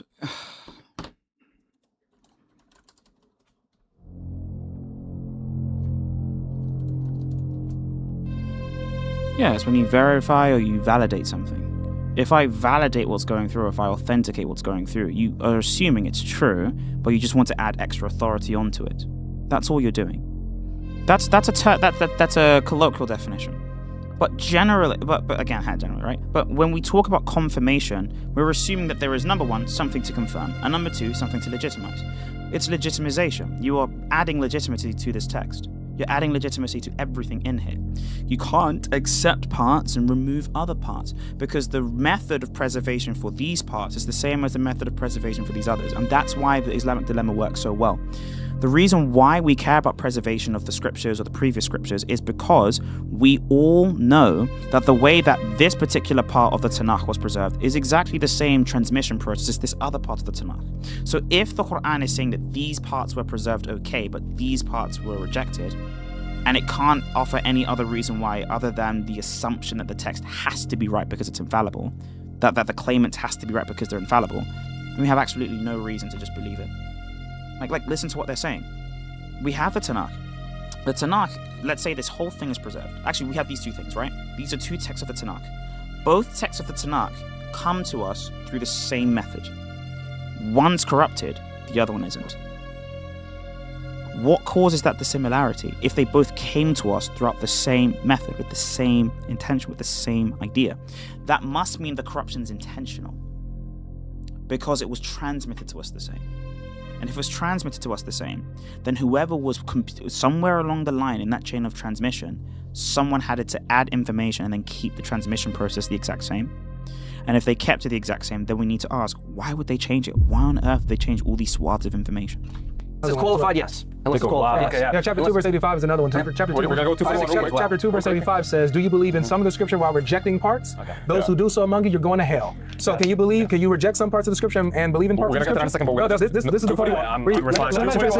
Go ahead. Nice try, though. Go ahead. So you're saying that confirm has to mean everything just because it confirms just means everything. Because of the context. But then at other times you reject that everything doesn't mean everything, like in Matthew build 23, in for love example. for content, The reason why everyone I that bring that is likes. because when the author uses the word confirm, it's I need more mods. If you want to be a mod in the server, come through. I am accepting Orthodox Christians only as moderators, by the way. Saddik, which Orientalist scholars like Gabriel Reynolds and Nikolai Sinai both agree that when the author Nick of the Quran Sinai. is confirming Okay, so something, it's Nick only Sinai was mentioned a lot here, by the way. the revelationary aspect of it, just like Jesus in Matthew 5:17 when he's a fulfillment of the law. Okay, I like that. I like this. Good. So when the author of the Quran is saying that he confirms it doesn't mean he's confirming the textual verbatim affirmation. We can see this in 350 that Jesus confirms the Torah while changing laws within it. So there's authoritative textual modification. This is what scholars verbatim say. Like go on that. One last point. What about inquirers? No. I do want baptized mods because then we can keep them spiritually accountable. Thank you so much. And that's why the Quran says you judge the previous scriptures by the Quran. In 548, it confirms the scripture while being a supreme authority over it, a Muhaymin over it, which these same scholars, Gabriel Yes, Reynolds Muhaymin, and yes, well done. Nikolai Sinai both agree with, which you said, let's for the sake of the argument, let's just grant that they're correct. If they're correct, then the Quran confirms it by being a supreme authority over it. Right, so it's the arbiter of the contents of the previous scripture. I'm going to piggyback on this too. Nikolai Sinai. Do we want to go to your scripture that you brought up? So Nikolai Sinai only says that it would be a criterion if you take a variant non-canonical reading. Well, let's get clear. He says it's basically basically it's in line with just confirming. So let's go on that. Where does he say that? Hold on. So do you agree it doesn't say it's only confirming the revelationary material? That's what you said. Revelatory material. Yeah, the revelationary material. Right. So there's nowhere it clearly says that, right? Well, in the Quran, there's nowhere it says it's a verbatim. Good, exactly. It doesn't say it. So you just contradict the Quran. The Quran says in Surah 12:1, it is clear. It says in 11:1, these verses are well perfected and fully explained. So by you constantly adding to the Quran to try to get out of the Islamic dilemma, you shoot yourself in the foot. But you just said the Quran is not clear. It is not detailed, as Surah 12:111 says. It is not perfected and then fully explained. So according to the author of the Quran, what does confirm mean? Anytime you do this, you just keep telling us the Quran is wrong when it says it's clear. According to the author of the Quran, what does confirm mean? And can you show me that the author of the Quran is explaining that confirm means what? Just really quick, because on your point about 350, where Jesus confirms the Torah, but then also abrogates some of the laws. Right. When he abrogates the laws, is he saying that those laws are not revelation of Allah? He's confirming the revelationary Torah, not the actual textual verbatim manuscript. I'm asking the laws that he abrogates. Is he saying when he abrogates those laws, is he saying that those laws are not revelation of Allah? The Torah he's confirming isn't a textual manuscript, but the Torah he's confirming is the revelationary material, and then he changes those laws. But he's not confirming the Torah that's literally textually verbatim in front of him. Well, it literally says that he's confirming the Torah. Well, currently the argument at hand is that Gabriel Reynolds is correct. So if we're arguing within your perspective right now, we're not arguing within your random perspective. You can call it random all you want. It's not helping. We're arguing from the perspective of these Orientalist scholars. I got you. So I know you go with the Oriental scholars. I'm gonna go with Allah. Team Allah. We're going to just switch points because I lost, Team right? Allah? So you're going to switch points because you lost? Team scholars. Switch points because you lost. So according to Team scholars, bro. By the way, they're gonna switch teams. I guarantee you, they're gonna switch teams. According to your argument, just really quick, Itachi. According to your argument, when Jesus abrogates. By the way, Itachi's not called Itachi. Itachi's a boy's name. Okay. Itachi's full name is Itachi Shorty. Okay, that's what her name is. Her name is Itachi Shari. That is her name. Okay. That's mad. But number one, that's mad. But that is her name, Itachi Shari, bro. The laws that were in the Torah, some of the laws in the Torah that he has, and he's saying he's confirming. He abrogates some of those laws. My question is very simple. Is he saying that those laws that he's abrogating are not revelation of Allah? Yes or no? I just need a clarification because I'm a little bit confused. Is this to do with the original topic from the perspective of Gabriel Reynolds, or is this your imaginary perspective? You just switched topics about? I'll answer that since you can't answer my question. He goes gym though. He bangs gym. So I was going to answer. You brought this up in light of what Gabriel Reynolds is saying, and this is saying. Oh, so is Gabriel Reynolds correct in this? No, you guys brought the argument. Let's just say he's correct. So is he right? Then we can discuss it. Entertaining This that. is you. No, We didn't do this. You did You this. verbatim said, let's just grant he's correct. No, let's argue that's that. not You us. explicitly said No, it. that's not what we're doing. Hey, man, you said it word for Okay, word. all right, let's do this very clearly. Yeah. Please. No Gabriel Reynolds. All right, Quran so topic verse. switch. Quran verse. No, because this is you. You've been Topic is bringing this done up. because we lost, so we're going to switch topics. Notice, you appealed to Gabriel Reynolds You guys and said brought up he's correct. 350. We have it on recording. Let me finish, You bro. all said he's correct. Let me finish. No, we did The not. first person we to never bring said that. Gabe was this guy. The first person to bring Gabe was my man, bro. But it's okay. They can't track. You're granting They can't track. Right. You brought up Gabriel Reynolds. It's okay. You brought up Gabriel Reynolds sure, I back and up. tried to build your point, quoting 350 as an example of Jesus affirming the Torah, but not the text of the Torah, but only revelational parts of it. So my question is this. It's very simple. Very, very, very simple. Very, very simple. Okay? According to chapter 3, verse 50, when it says that Jesus came, confirming the Torah that he has, and to make lawful that which has been unlawful for you. Is he saying that the parts that were unlawful for them in the Torah because that's what it's talking about, the Torah, is he saying that those laws that are now abrogated are not revelation of Allah? Yes or no? Yeah, I never made the argument that when he's abrogating. I hate it when people do this. Yo, this is rage bait. Because when people say that, they're acknowledging what he's saying. And they're also acknowledging that logic's answer is right.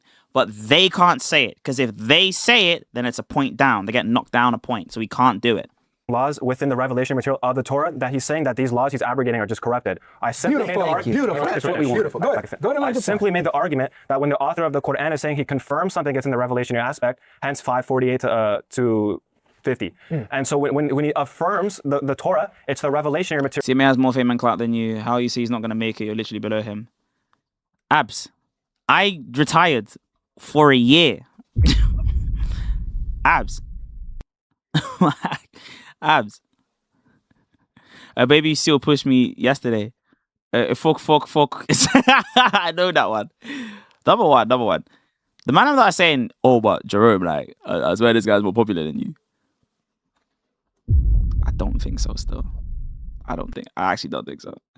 But anyways. And he abrogates those laws. Should put a cool face mask. Jerome should put like a cool palette. I don't know. Go ahead, man. Go ahead. Okay, got you. So abrogation is not corruption of text. I didn't say that him abrogating the law is a proof of corruption, though. I never made that argument. You said it at first, but now we simply said him confirming the Torah is the revelation material. But I don't know why you keep saying that. I let you talk. I didn't. I let you talk, bro. Represent my position correctly. So if you can represent me correctly, I appreciate it. Look, here's the thing. It's not my problem if you double talk. I'm going to put your words back in your mouth, and then you're going to say, I never said this. Pause. That's exactly how it's. That's exactly how it's. Pause again. Right. So this is what happens now. So thank you for acknowledging that abrogation, when Jesus says that this is lawful now and whatever, that doesn't mean that the laws that are being abrogated are not revelation of Allah. They're still revelation of Allah. They're just not applicable to the certain people he's talking to now. Right. So now abrogation out the window. He's still affirming the text that he has. That's number one. Number two, when you talk about chapter 5, verse 48, about Muhammad. First of all, it doesn't say criterion. It doesn't say supreme authority. For Khan is criterion. Now, if you Furqan. You want to go, if you're going to say that being Muhammad, let me just ask you, before I make this I swear Muhammad is a guardian, like they guard the text. point. I'm going to ask you, and you can expand. Because a guardian is someone that protects it. It protects its integrity. If you want, I'll sit quiet and listen. When you say Muhammad, are you saying that Muhammad is a corrector and authority over that which it's a Muhammad over? Yeah, like I said from the very beginning. Well, he's more popular than you. Hold on. Does he have more subs than me? He might actually have more subs than me, which is true.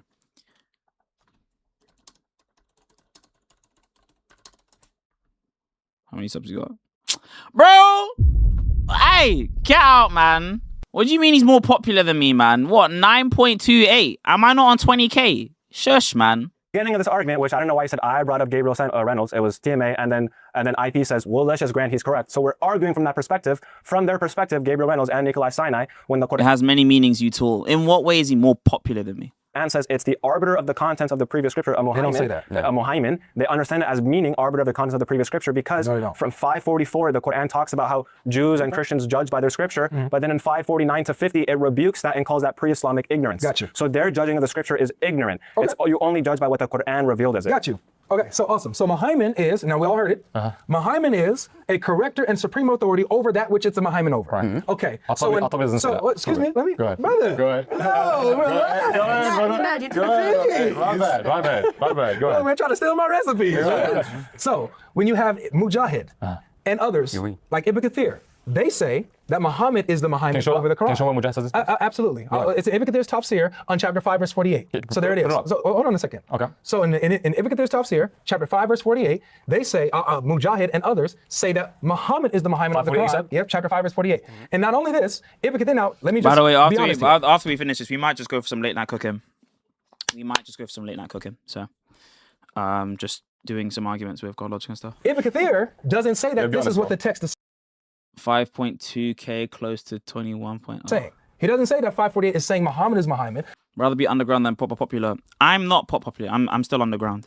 But he says, but this is correct in meaning. Yeah. So he affirms that Muhammad is the Muhammad over the Quran. Just like I'm sorry, not Abu, but Mujahid. Abu Jahliyah. Alhamdulillah. It affirms that the Muhammad over the Quran. That Muhammad is Muhammad over the Quran. So would this mean now that Muhammad is the corrector and supreme authority over Allah's word? Oh, I didn't realize. Oh my gosh, hold on. God logic. Quran is correct. Who in taught meaning. you this? Who taught you this? This is logic. Hold on. Whoa. This is God logic. He doesn't say that 548 is saying Muhammad is Muhammad, but he says, but this is correct in meaning. Yeah. So he affirms that Muhammad is the Muhammad over the Quran. Just like Mujahid affirms that the Muhammad over the Quran. That Muhammad is Muhammad over the Quran. So would this mean now that Muhammad is the corrector and supreme authority over Allah's word? I was gonna check that reference. Okay. No. This is now they have to stall for time. They have to stall for time. Don't let them do it. Yeah, let's check the reference.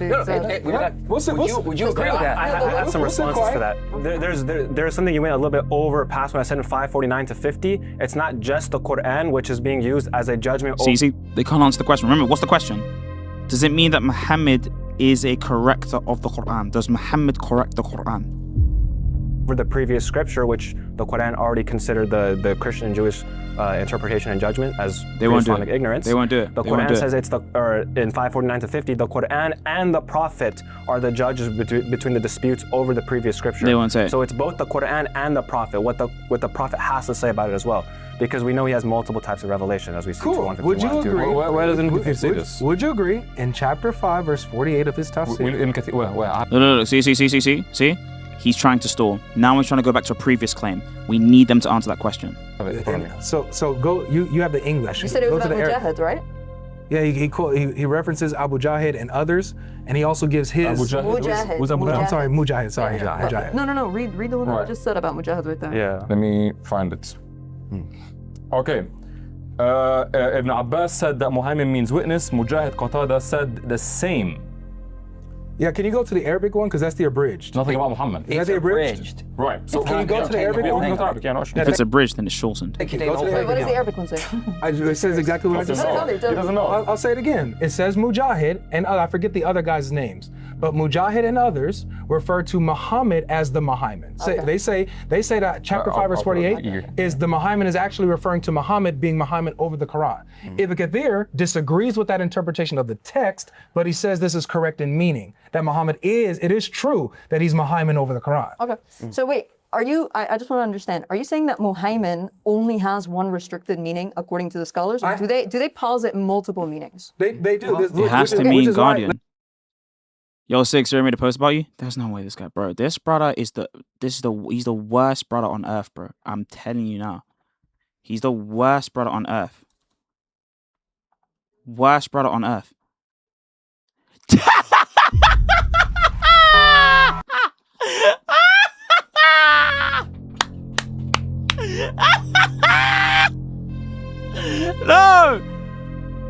No, he blocked me. Hold on. Okay, no, he didn't block me. He ain't bad enough to block me. Hold on. I was about to get so gassed. Sig is officially Bible illiterate and is deceiving his fans for that GoFundMe check. Sig lies about Torah corruption, saying Jews use this passage to argue the Torah. By the way, he wants to wall text me. We're going to respond to this on stream. First of all, the Hebrew doesn't say that is all the great houses. It says, and, meaning he burned down all houses, including the great ones, and you won't see any Jewish commentary agreeing with you. What? What text are you referring to? What fact are you referring to? Anyways, so when he says that you only burn down some of the houses, that's blatantly wrong, and your own Christian scholars disagree. Irenaeus, Clement of Alexandria, Tertullian. Out of all these three, two of them are confirmed not saints, so they're not my scholars. I don't care about what Clement of Alexandria has to say. He's not part of the interpretive tradition. Don't care about what Tertullian has to say. He's a heretic. They all write on 2 Kings 25 means that Nebuchadnezzar corrupted and destroyed the scriptures. It doesn't sound like preservation to me. Jerome also writes on how many Christians in his time hold to it. But yeah, Sig, I'll take your post-Islam ad hoc reinterpretation on this passage that never existed until Arthur Muslims polemically used stories against you. You say Jews use this passage to show Torah preservation. Hold on, where's my clip? Captain of the guard, a servant of the king of Babylon, came to Jerusalem. He burnt the house of the Lord and the king's house, all the houses of Jerusalem. That is, all the houses. So this is cool, right? And this is why. Whoa! The Lord and the king's house, all the houses of Jerusalem. That is, all the houses. So this is cool. Whoa! Chat, look at me. Chat, look at me. Whoa! What? He's lying. Look, guys, listen to this. Look. This is his clip, right? He burnt the house of the Lord. Look at me. The king's house, all the houses of Jerusalem. That is, all the houses. So this is. He skipped me. Oh my God. Cool, right? And this is why actually the Jews actually argue for Torah preservation, because the rich people had their houses burned, but the brokies, yeah, the Jews argue for Torah preservation. I don't say that the Jews use this verse. The Jews believe the text is preserved. You want to know who believes the Torah is preserved? Moshe ben Maimon. That's one of his 13 principles, that the Torah is preserved. Okay, hold on, let me see.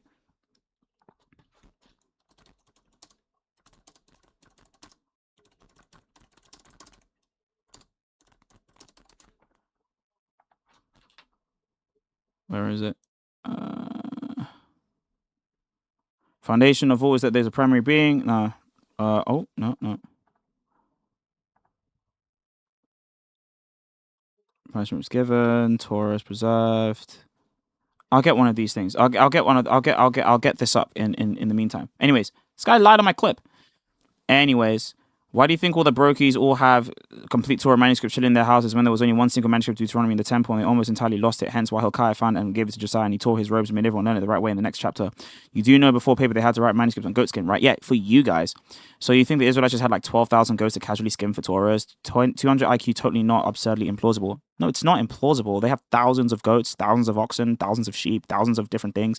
They don't only have to write on goatskins, by the way. They can write on anything. Number one. And that's for you guys. You guys do the whole goatskin stuff. But yeah, they had enough, and they had enough parchment as well. Not in this clip, but you compared the precious metals they were salvaging to Torah manuscripts, saying the Torahs are fine. No, I was saying specifically that they took away these other things, and if they could preserve these precious metals, and these precious metals themselves weren't the entire thing getting burned, then they could also preserve again these things. And the reason why they preserved the precious metals because they were left intact. That's the reason why. Hey man, look, you attempting to refute all academic Jewish and early Christian understandings and interpretation with a nuh-uh. Your research is random. Modern scholars have nothing to do with this issue whatsoever, okay? And you quote John Chrysostom? Really? Holy. Don't ever quote Chrysostom again in your life. Okay, let's go through this. I'm just going to do this quickly. I can't. Oh, man, I can't actually. This is why he never comes up. This is why he never comes up. But we can go to it. I know that John Chrysostom believes in certain things getting lost, like, for example, the Epistle to the Laodiceans. That's why he has that claim. And it's John Chrysostom that says that. Let me just go to it now.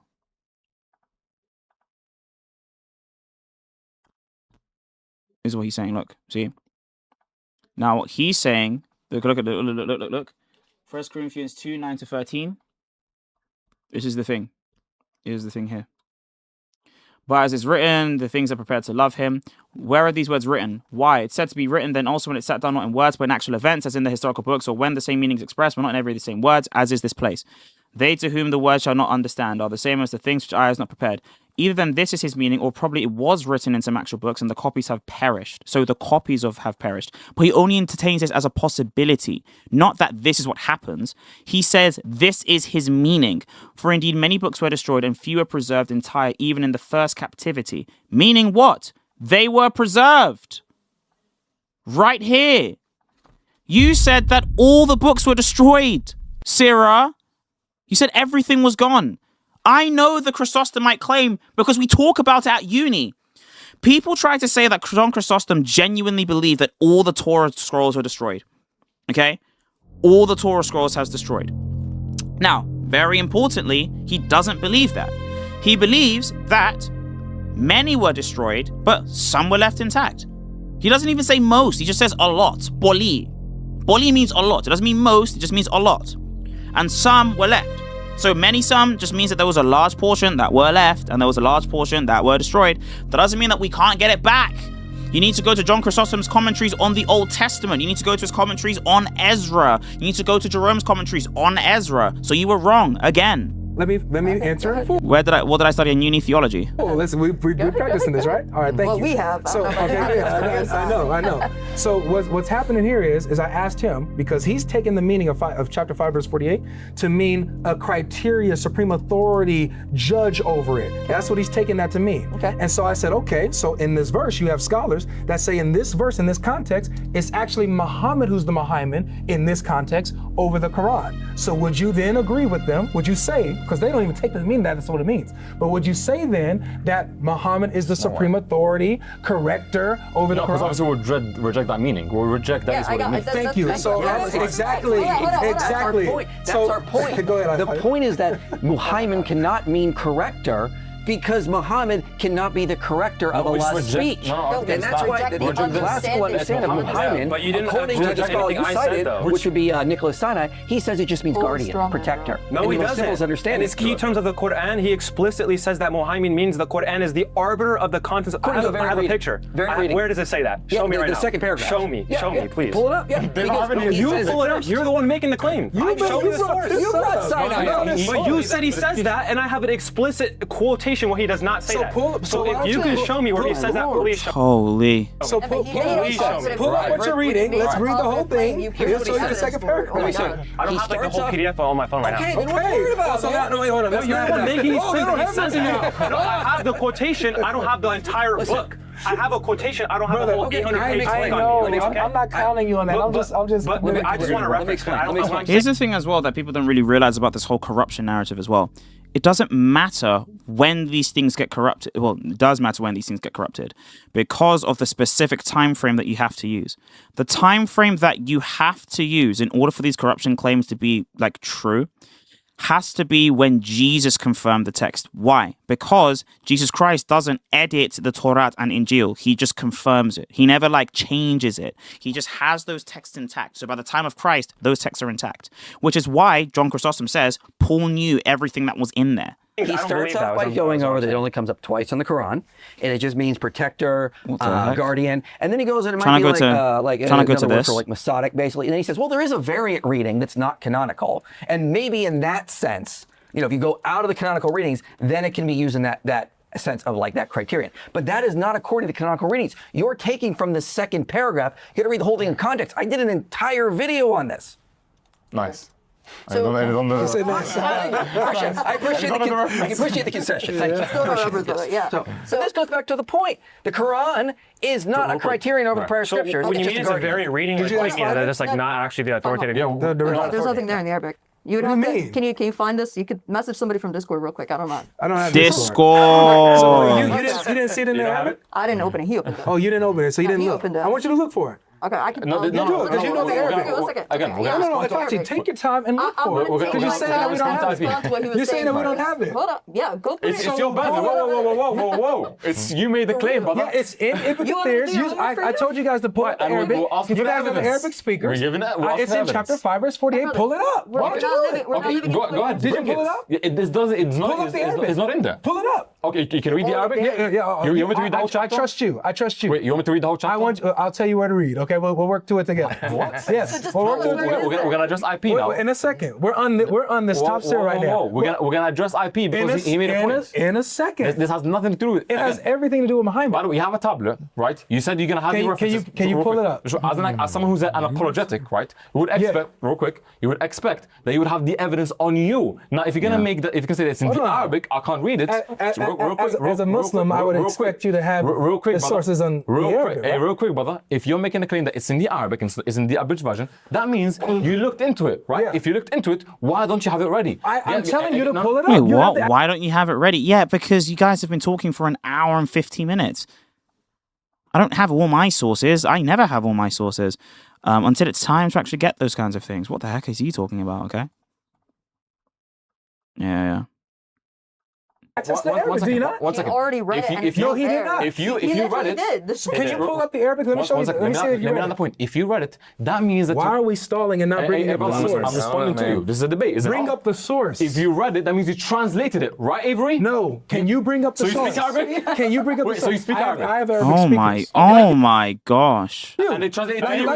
And they translate it to you. Wait, and they like I trust you. This is the eighth principle. I believe the complete faith of the Torah now in our hands is the same one as the one that was given to Moses, our teacher, peace be upon him. Yeah, they literally believe it's preserved. They don't believe that any of these things changed. Translate it to you, right? So can we stop playing the game and pull it up?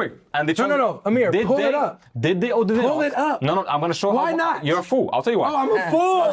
Yeah, he crashed out. Did they translate it for you? Pull it up. Did they translate it for you? No, stop playing this game and pull it up. There's no games. So then pull it up. I'm asking a question. Pull it up. Did you get them to translate it for you? Pull it up. up. very Thank simple. you. Pull it up. So again, when I There's no work IRL, man. Do you have it on your phone? honestly, there's no I problem. can get it, but I want to pull it up. Life is on explanation. Can you pull it up? Pull it up. There we go. Thank you. All right, thank you. Have it in Arabic? The Arabic. Yeah, the full version, not the Mufassir abridged. logic. That's right. Actually, Shake Logic, thank you. No, Mufassir is suited right now. Shake Logic. It's not my type. I'm my type of sheikh. Shake Logic. Ahmadi sheikh, bro. Nah, I'm a shake of the original Quran before it got corrupted. Okay. Yeah, this Yeah. okay. It says definition of dictionary definition. The What is word that? Muhaymin. Again, yeah, this is. He's asking. So again, we're really diverging here, right? I know we're divergent because you won't pull I up want the to get back to the Arabic. substance. This is the respect, substance. IP made a point. We want to get to respond to that point. Why won't you pull up He's the trying to Arabic? find this guy's claim on these sources. It just doesn't exist. Okay, finds the book. Okay, so where's Clement? He doesn't quote Clement at all. Irenaeus continues that it should not be surprising that God will immaculately ensure that all translations of the Bible came out the same, since God did an even greater miracle in history. Wait, what? Irenaeus continues that it shouldn't be surprising that God would miraculously ensure that all translations of the Bible come out the same, since God did an even greater miracle. During the Babylonian exile, he describes that Scripture had become totally maculated, to use David Weiss Halvini's preferred term, until Ezra, through divine inspiration, restored the lost Mosaic Pentateuch. During the captivity of the people under Nebuchadnezzar, the scriptures had been destroyed by corruption. But when 70 years later the Jews returned to their own land, Ezra was inspired to order in his mind all the words of the former prophets to reestablish the Mosaic legislation for the people. And this is in Adversus Heresies, book 3. Hold on. I've actually seen this before. This is...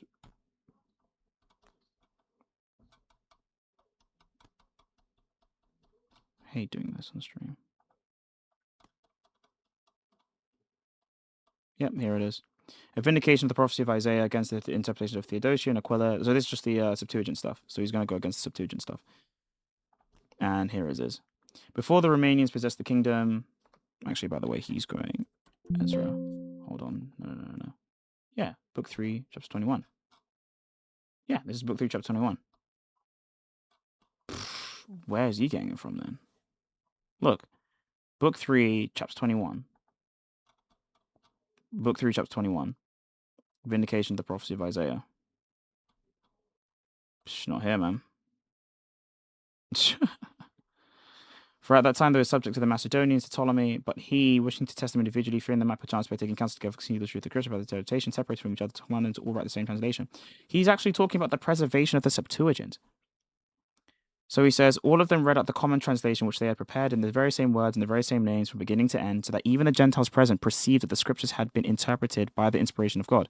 And there was nothing astonishing God having done this. He who, when during the captivity of the people, the scripture had been corrupted, when after 70 years, this is the whole Levite claim, right? He then says, Ezra is the priest of the tribe of Levi to recast all the words of the former prophets and to reestablish the people the Mosaic religion. Since therefore the scriptures had been interpreted with such fidelity by the grace of God, and since from these God has prepared and formed again our faith towards its Son, and has preserved to us the unadulterated scriptures in Egypt. Now, the reason why he's saying this is because he believes that the Septuagint is the inspired word of God that is preserved, that actually faithfully carries on the Hebrew and all of these kinds of things. But what he's not saying is, oh my gosh, it is corrupted in such a way that we have zero access to the text. We have zero epistemic access to the text, which was your claim. Remember, you said every single thing was burnt. Jeez. I'll tell you why. Okay. Because number one, the burden of proof. Sarah posted me again. Oh my gosh, he's watching stream. Sarah, you know what? I'm not gonna do this back and forth here. Come up. Okay, just come up. You're not escaping, buddy. You said your understanding to argue Torah preservation. I don't care about your backtrack now. I realize you got caught. You're deceiving your low IQ fans. Sarah, come up and speak. You won't do it. Come up and speak. Because we proved your claims wrong every single time. Come up and talk. You talk all the time like this. Come up and talk. I will make a StreamYard for you. Matter of fact, I'm gonna make it now. Yeah?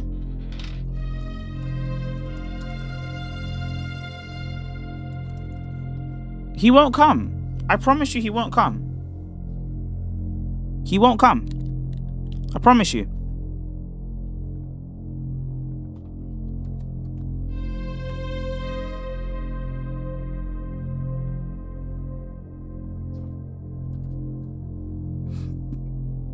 Here. Sarah, come up. Sarah, come up. Come up, ma'am. Retweet him to come up.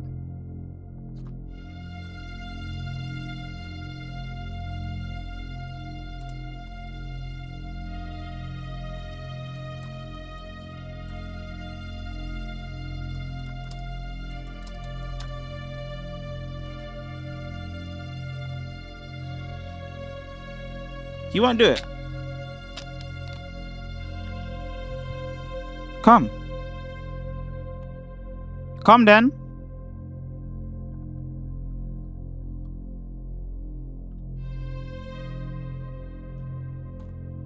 Had people translate it for you that you have it ready. We're not going to make. Wait, hold on a second. Real quick. If you can read the Arabic why keep interrupting him, man? because he's stalling. No, he's trying to say something. He is stalling. He's trying to say something. No, you're not. Pull it He up. is You can stalling. walk it out. You can walk out if you don't Just like it. pull it up. If you don't like Pull up, the man. picture, you can walk out. Okay, it's very Pull simple. it up. Again, this. You have the Arabic. I am You not read doing Arabic. You're an Okay, Arabic so speaker. hold on. Pull it up. When we quote Gabriel Sidron and He he won't pull it up. He won't pull it up. agrees that this exists, do we ask him, hey, now you put it up? He just asked him. And he did He it. just asked him. He just asked him. But He I just still said- agreed. Real quick. He did it. And we Bring it moved up. on. So when And we we moved moved on from that. Did it? No, Exactly. That's the point. No, because we show the hypocrisy. So again, He didn't bring it up. Again, you came from that. So can It's you? very simple. So you can't pull it up. Okay, so you won't. So you can't prove your source. You can't pull So it you can't up? prove your You source. can just say no. You can just say no. And he can say no as well. But he doesn't have it. Okay. Just say no. Right. So again, we're So gonna we move can on. move the conversation forward. Again, yeah, it's not like Do you a want to thing- just not do it? Just real quick, it's not like a thing where I have to like The problem give is like a yes or what no. he's right? asking for. I know, is but to go he could. through- You could just say no, and then No, then it's on him to no, pull I it up, couldn't- or we move Yeah. on. I'm It's not all clear. because of the fact that he doesn't actually have the reference. This reference that he's quoting, look at how long it is in the Arabic. Okay. Oh, you right there. finally got it. Yeah, I had the Arabic. I told you we pulled it up already, and it's not there. Wait, We're so you asking read it? Yeah, we Teammate read just- He won't pull up. I promise you, he won't pull up. He's scared. He's terrified. He will never pull up. He just talks, and that's why you don't pay any heed to these kinds of people. And that's why he won't blow, because he won't pull up. Just read it. You said Mujahid. So again, you could this copy is F it. nothing. You just said you read it. You read it? We've got. I want to But address he his read point. Oh, so you didn't read it, so you don't know I didn't say he read all it. that? So again, I'm explaining. it's to your you bad. why it's the We're not gonna case keep that this we for you. can't go Okay. through Too all bad. this. This is a long okay, source. Hold on. If she brought it up, it's right there. Just tell Then us what can you tell us where to paragraph go? it is. I'm gonna show you because He they're doesn't lying. know. She didn't He read had it. someone tell him for I him. didn't say I read it. No, she's Oh not my saying you read it. It's right Can there. you, So can you? you search the word? That's what I'm doing. That's Yeah. what I'm saying. So Tell go. us which paragraph So it's listen, in or something. listen. Put in. I don't know if you can control F on that or whatever. Yeah. Go to where he references Mujahid and others, saying that Muhammad Who's the is the others? Muhammad. You can't control F on Quran. Say it again. Someone's on. Say it again. Who's the others? I You forgot can the name. control F with Arabic, bro. You can control F with Arabic, I swear. I just know the. And even if you can't, you can take a screenshot, go to Google Images, and then you can get the transcript of the text and then just work with that. important one was Mujahid. And Ibn Just Kathir. search Mujahid. Ibn Kathir held to this? Yes. So, like I said, Ibn Kathir held that Muhammad is the Muhammad over the Quran. However, he doesn't say that this is what the text is saying here. Okay, So so Mujahid what is saying what the relevance does relevant. it have then? I'll tell you.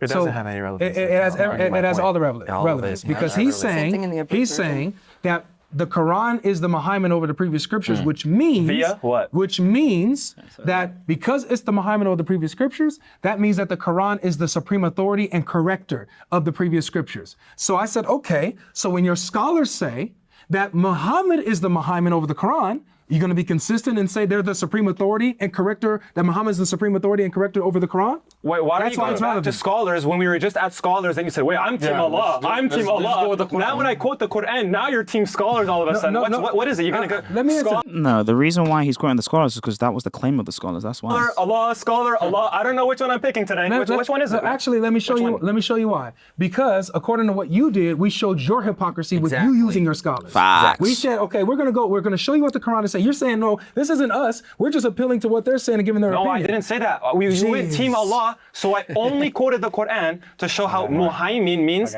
that it's a supreme authority Where does it over say the that? I'm not going to repeat myself Where's the again. I'm Quran sorry. say that Muhammad? You're not going to repeat Let's just yourself. try to Yes, get bro. Give Yes. it to them one more Hold on, time. I've read it. I read Okay. it. Okay, I have Okay. it. All right. It says very, very clearly.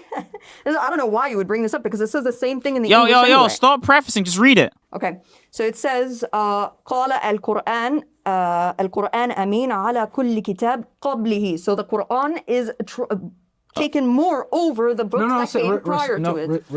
If you want me to check, it says trustworthy, right? Trustworthy. Thank you. It says, Yeah. it says hold on, trustworthy hold on, witness to it, not that it's taken over. Hold on. You see how slick they are? That's why, look, I know the Right source. before it, right before I didn't say Mujahid said that. Yeah, you got caught. Then it I never says, said he said Next. that. okay, so then it says وروى عن أكرمة وسعيد بن جبير ومجاهد He's reading the Mujahid. محمد بن كعب You're reading the chain. What the hell? عطية والحسن وقتادة وعطاء الخراساني والسدي وابن زيد نحو ذلك. Yeah, they said the same thing. Exactly. So what was the point of this? But did you read Mujahid? Yeah, it said Mujahid. Did it talk about Muhammad? Yes, that's the Yes, context. they affirm something similar to this. Okay, did they say, did it mention how Muhammad is Muhammad? No. Yo, serious. It's very simple, okay? You can right side, and we can go over your claim that everything got burnt. You said that, and then we'll talk about it. And if you want to go back to sections of the video that you edited and doctored, okay? Now, maybe it was a 2-second buffer. I don't know. Maybe it was a 2-second buffer. But I'm going to tell you this. You don't want to come up from right side. Read it. Okay, then keep reading, because that's not the part. Okay, no, we're not gonna keep reading. No, we're not doing that. You need to show it to not us. the part that we're Why talking don't you just show it to us? I got you. I'll show it to you. You got flamed. It's crazy. Because they don't want to read the source. We just read it. Here's the point. No, you We didn't. just read it. Can you stop? No, you didn't read it honestly. No, because it says trustworthy, and you wanted to skip over it. Part where it says He doesn't want to read it. Let me show you what they did. What they did was they read a portion. They read a portion of the tafsir. Let me finish. He's mentioned multiple times in the tafsir. It's a 20-minute read, bro. Calm down, bro. See, he's mentioned multiple times in the tafsir. She read a portion of the tafsir where it doesn't talk about what I'm talking about. It's 20 minutes long. So, so they're acting like it's not there. Because it's 20 minutes long. We can't just I'll get you the source. With all due respect, we gave him a chance, right? We read out his source for even when You did not read the source. Calm down. You didn't read it on purpose. Can you relax? You're lying. Hey, let's stop lying. Let him finish, please. Easy, He's saying to relax. That don't help you. It's That don't help you. Just read. It's really easy. That's the only thing we do here. Take it easy, brother. That's the only thing we do. This is the only thing we do. Take it easy. Look, we It's okay. You gave guys are him. gonna get embarrassed when I pull this up again, just like I did with the how Cam. he's Just let him finish, When I brought in the Cam, you didn't know what to say. Please. You didn't know what to say when I brought It's in really the fine. Cam. It's really fine. So I'm going to speak now. Hopefully, you're going to control yourself. And this is bad. Again, we allowed him. We gave him space to give his source, right? He can do that many times he wants. But again, we want to move him with the substance, right? So again, This is a rhetoric thing. What are substance, bro? Yes. can we literally allowed it to respond and give the source? So can we move to IP's point? Let him bring it up, read it. I and feel then like this tangential. Again, this has nothing to do with the substance. the whole point When we was- move on to IP's point that he made. The whole point was that different scholars say different things regarding this. So Different scholars say different things. I was saying before is that you could take one understanding or not accept another understanding. No one scholar. By the way, for all of you that are waiting for Sirah to come through, he's never pulling up. He wouldn't dare. He wouldn't dare, bro. And this particular point is Never, going to be bro. authoritative anyway. Bro, Even if it's the case he finds us, that's which I tried to look. It's You not there. wouldn't. according You to what I'm wouldn't. looking at, really This is briefly. why, from now on, we're gonna just make this as a thing. He's not rising side, and because he's not rising side, we're gonna leave him alone. We're gonna leave him. He would never rise side. But even if it's the case is there, it's not the point, right? Because there are other scholars. Mbappe specialist, bro. For example, nothing. For example, nothing. Say other things. You don't have to take. Yeah. particular Sig is position. quaking. Yes, Let's bro. just have him bring up this point, read it, and then we're gonna move on. Yeah, I'll bring up the source. It's gonna take me a little second because I forgot. He's learning Arabic as we go. It's okay. Yeah, it's gonna be funny when I put this in your face. Take a little break. We can take a little. Yo, hey, pause. You can't say you're gonna put someone in face, bro. Yeah, it's all good. I have a question. So It sound good. It sound good. the only miracle of Muhammad is the Quran, right? Is that my understanding? Who's that, sorry? No, Like, no, what's not at his all. biggest miracle? Like, is the Quran? That's what When you say biggest, what does that mean? Biggest. Okay, sorry. Let me just clarify. Is the Quran a miracle of Muhammad? Sure, yeah. Like a sign that he's a prophet, right? So, okay, Okay. very good. And so, my question is, we talk about general confirmation, right? So I guess he's generally confirming thousands of, sorry, not thousands, maybe like maybe 11 to 1200 stories of prophets. That's about 6 of the Quran, okay? And so he's generally confirming that. That your Now, argument? Is that what you're saying? And so, yeah, no, I'm saying like that's what they believe. And so this is my point. So the idea is I just don't understand how that's special because like a lot of scholars say that Okay, I read this in the study Quran. I'm not sure if I would think that they kind of know what they're doing. You know the study Quran? I'm aware of it. It's like this commentary on the Quran. So I don't know like which scholar said it, but it was like on a page, a physical page. I read it. And so Bro, the study Quran, bro. He got you. Commentary on 1149. It's the story of He Noah. still make it expos. Let him make expos, bro. It just makes me more famous. Like, this guy's dumb. Like, he's just making me more famous. Okay? Now, when I say dumb, I don't mean like he can't speak. I'm just saying that he's, you know what I'm saying, not able to have the mental fortitude. Okay? Okay. And He said I'm running. Guys, bro. Alhamdulillah for everything. Did we not give this guy a chance to the right side? Did we not give him a chance to the right side?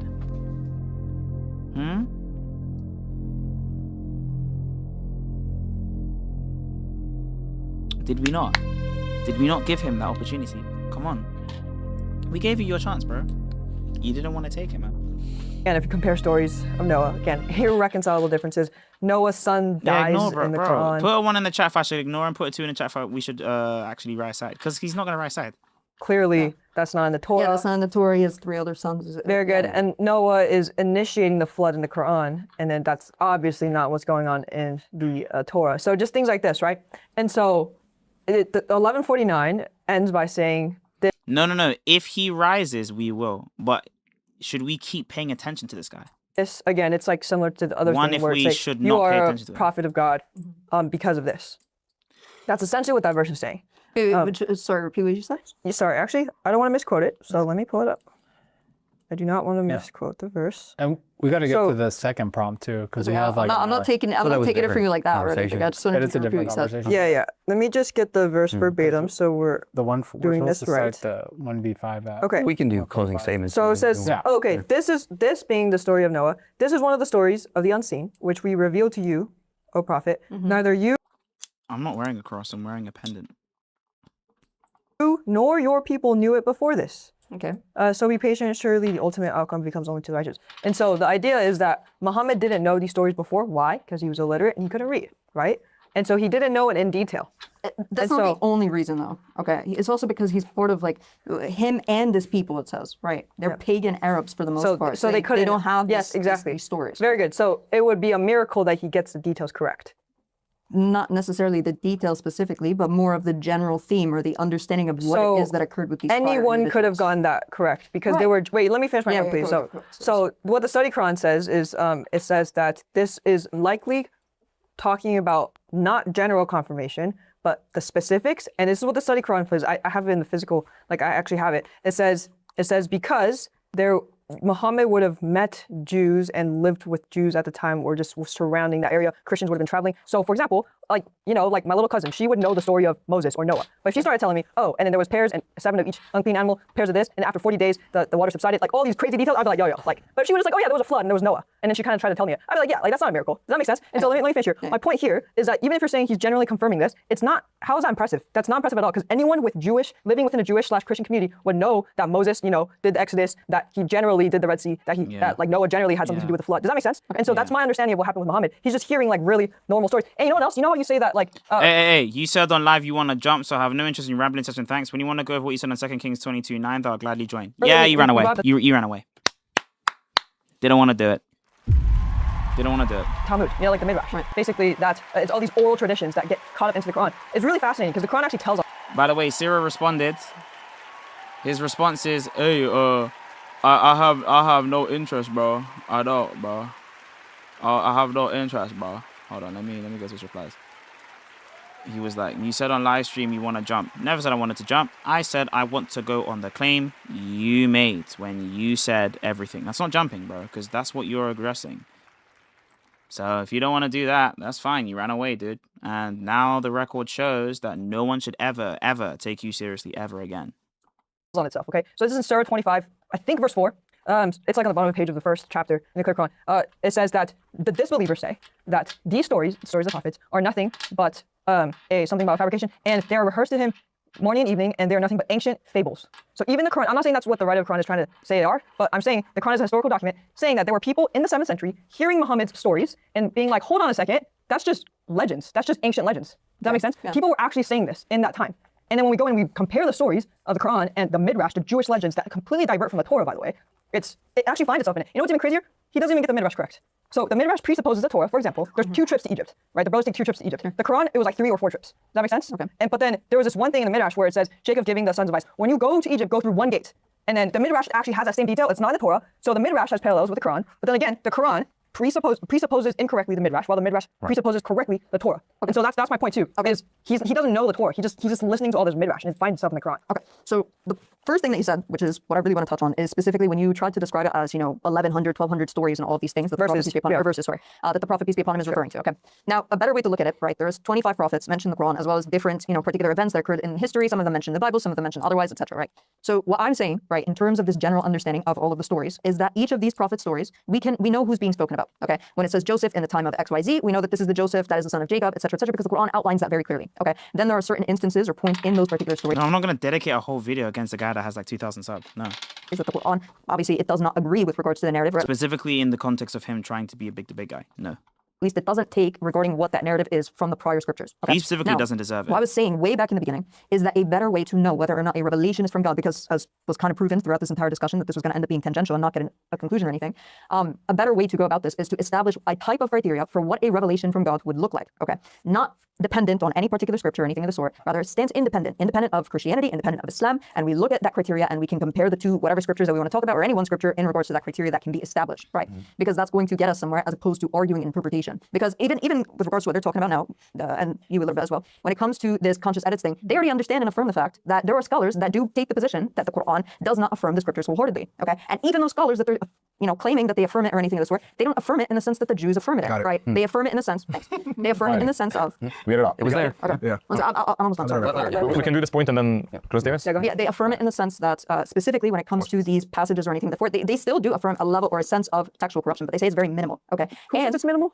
There's, I believe Bukhari, if I'm not mistaken, Ibn Saying what is minimal? What was that? Saying what is minimal? Ibn Taymiyyah, he says specifically that the Torah corruption would be minimal. Right. He believes there's still textual corruption, but it is minimal. Do you think it's minimal? When it comes to the Torah specifically? Yes. I wouldn't take that position, though. Okay, so why are you bringing this up again? But my point, I'm saying that was what they're trying to appeal to, right? Is that they know that there's two positions, okay? Yet those two positions don't necessarily, it doesn't bring us here or there, okay? Neither one of them actually disproves Islam. It's only going to end up being, a tangential topic. Where is Sarah? He never showed. He didn't show up. Oh, hold on. Maybe he did. What's this? No, he never showed up. He didn't show up. It's empty. Which was the entire topic of the conversation, by the way, is the Quran revelation or the final revelation. We want to have some sort of objective criteria that we can look at, or at least to some extent a criteria that we can, talk about in general. That has nothing to do with my point, but He's bigger than you. He made it on the show. Sure.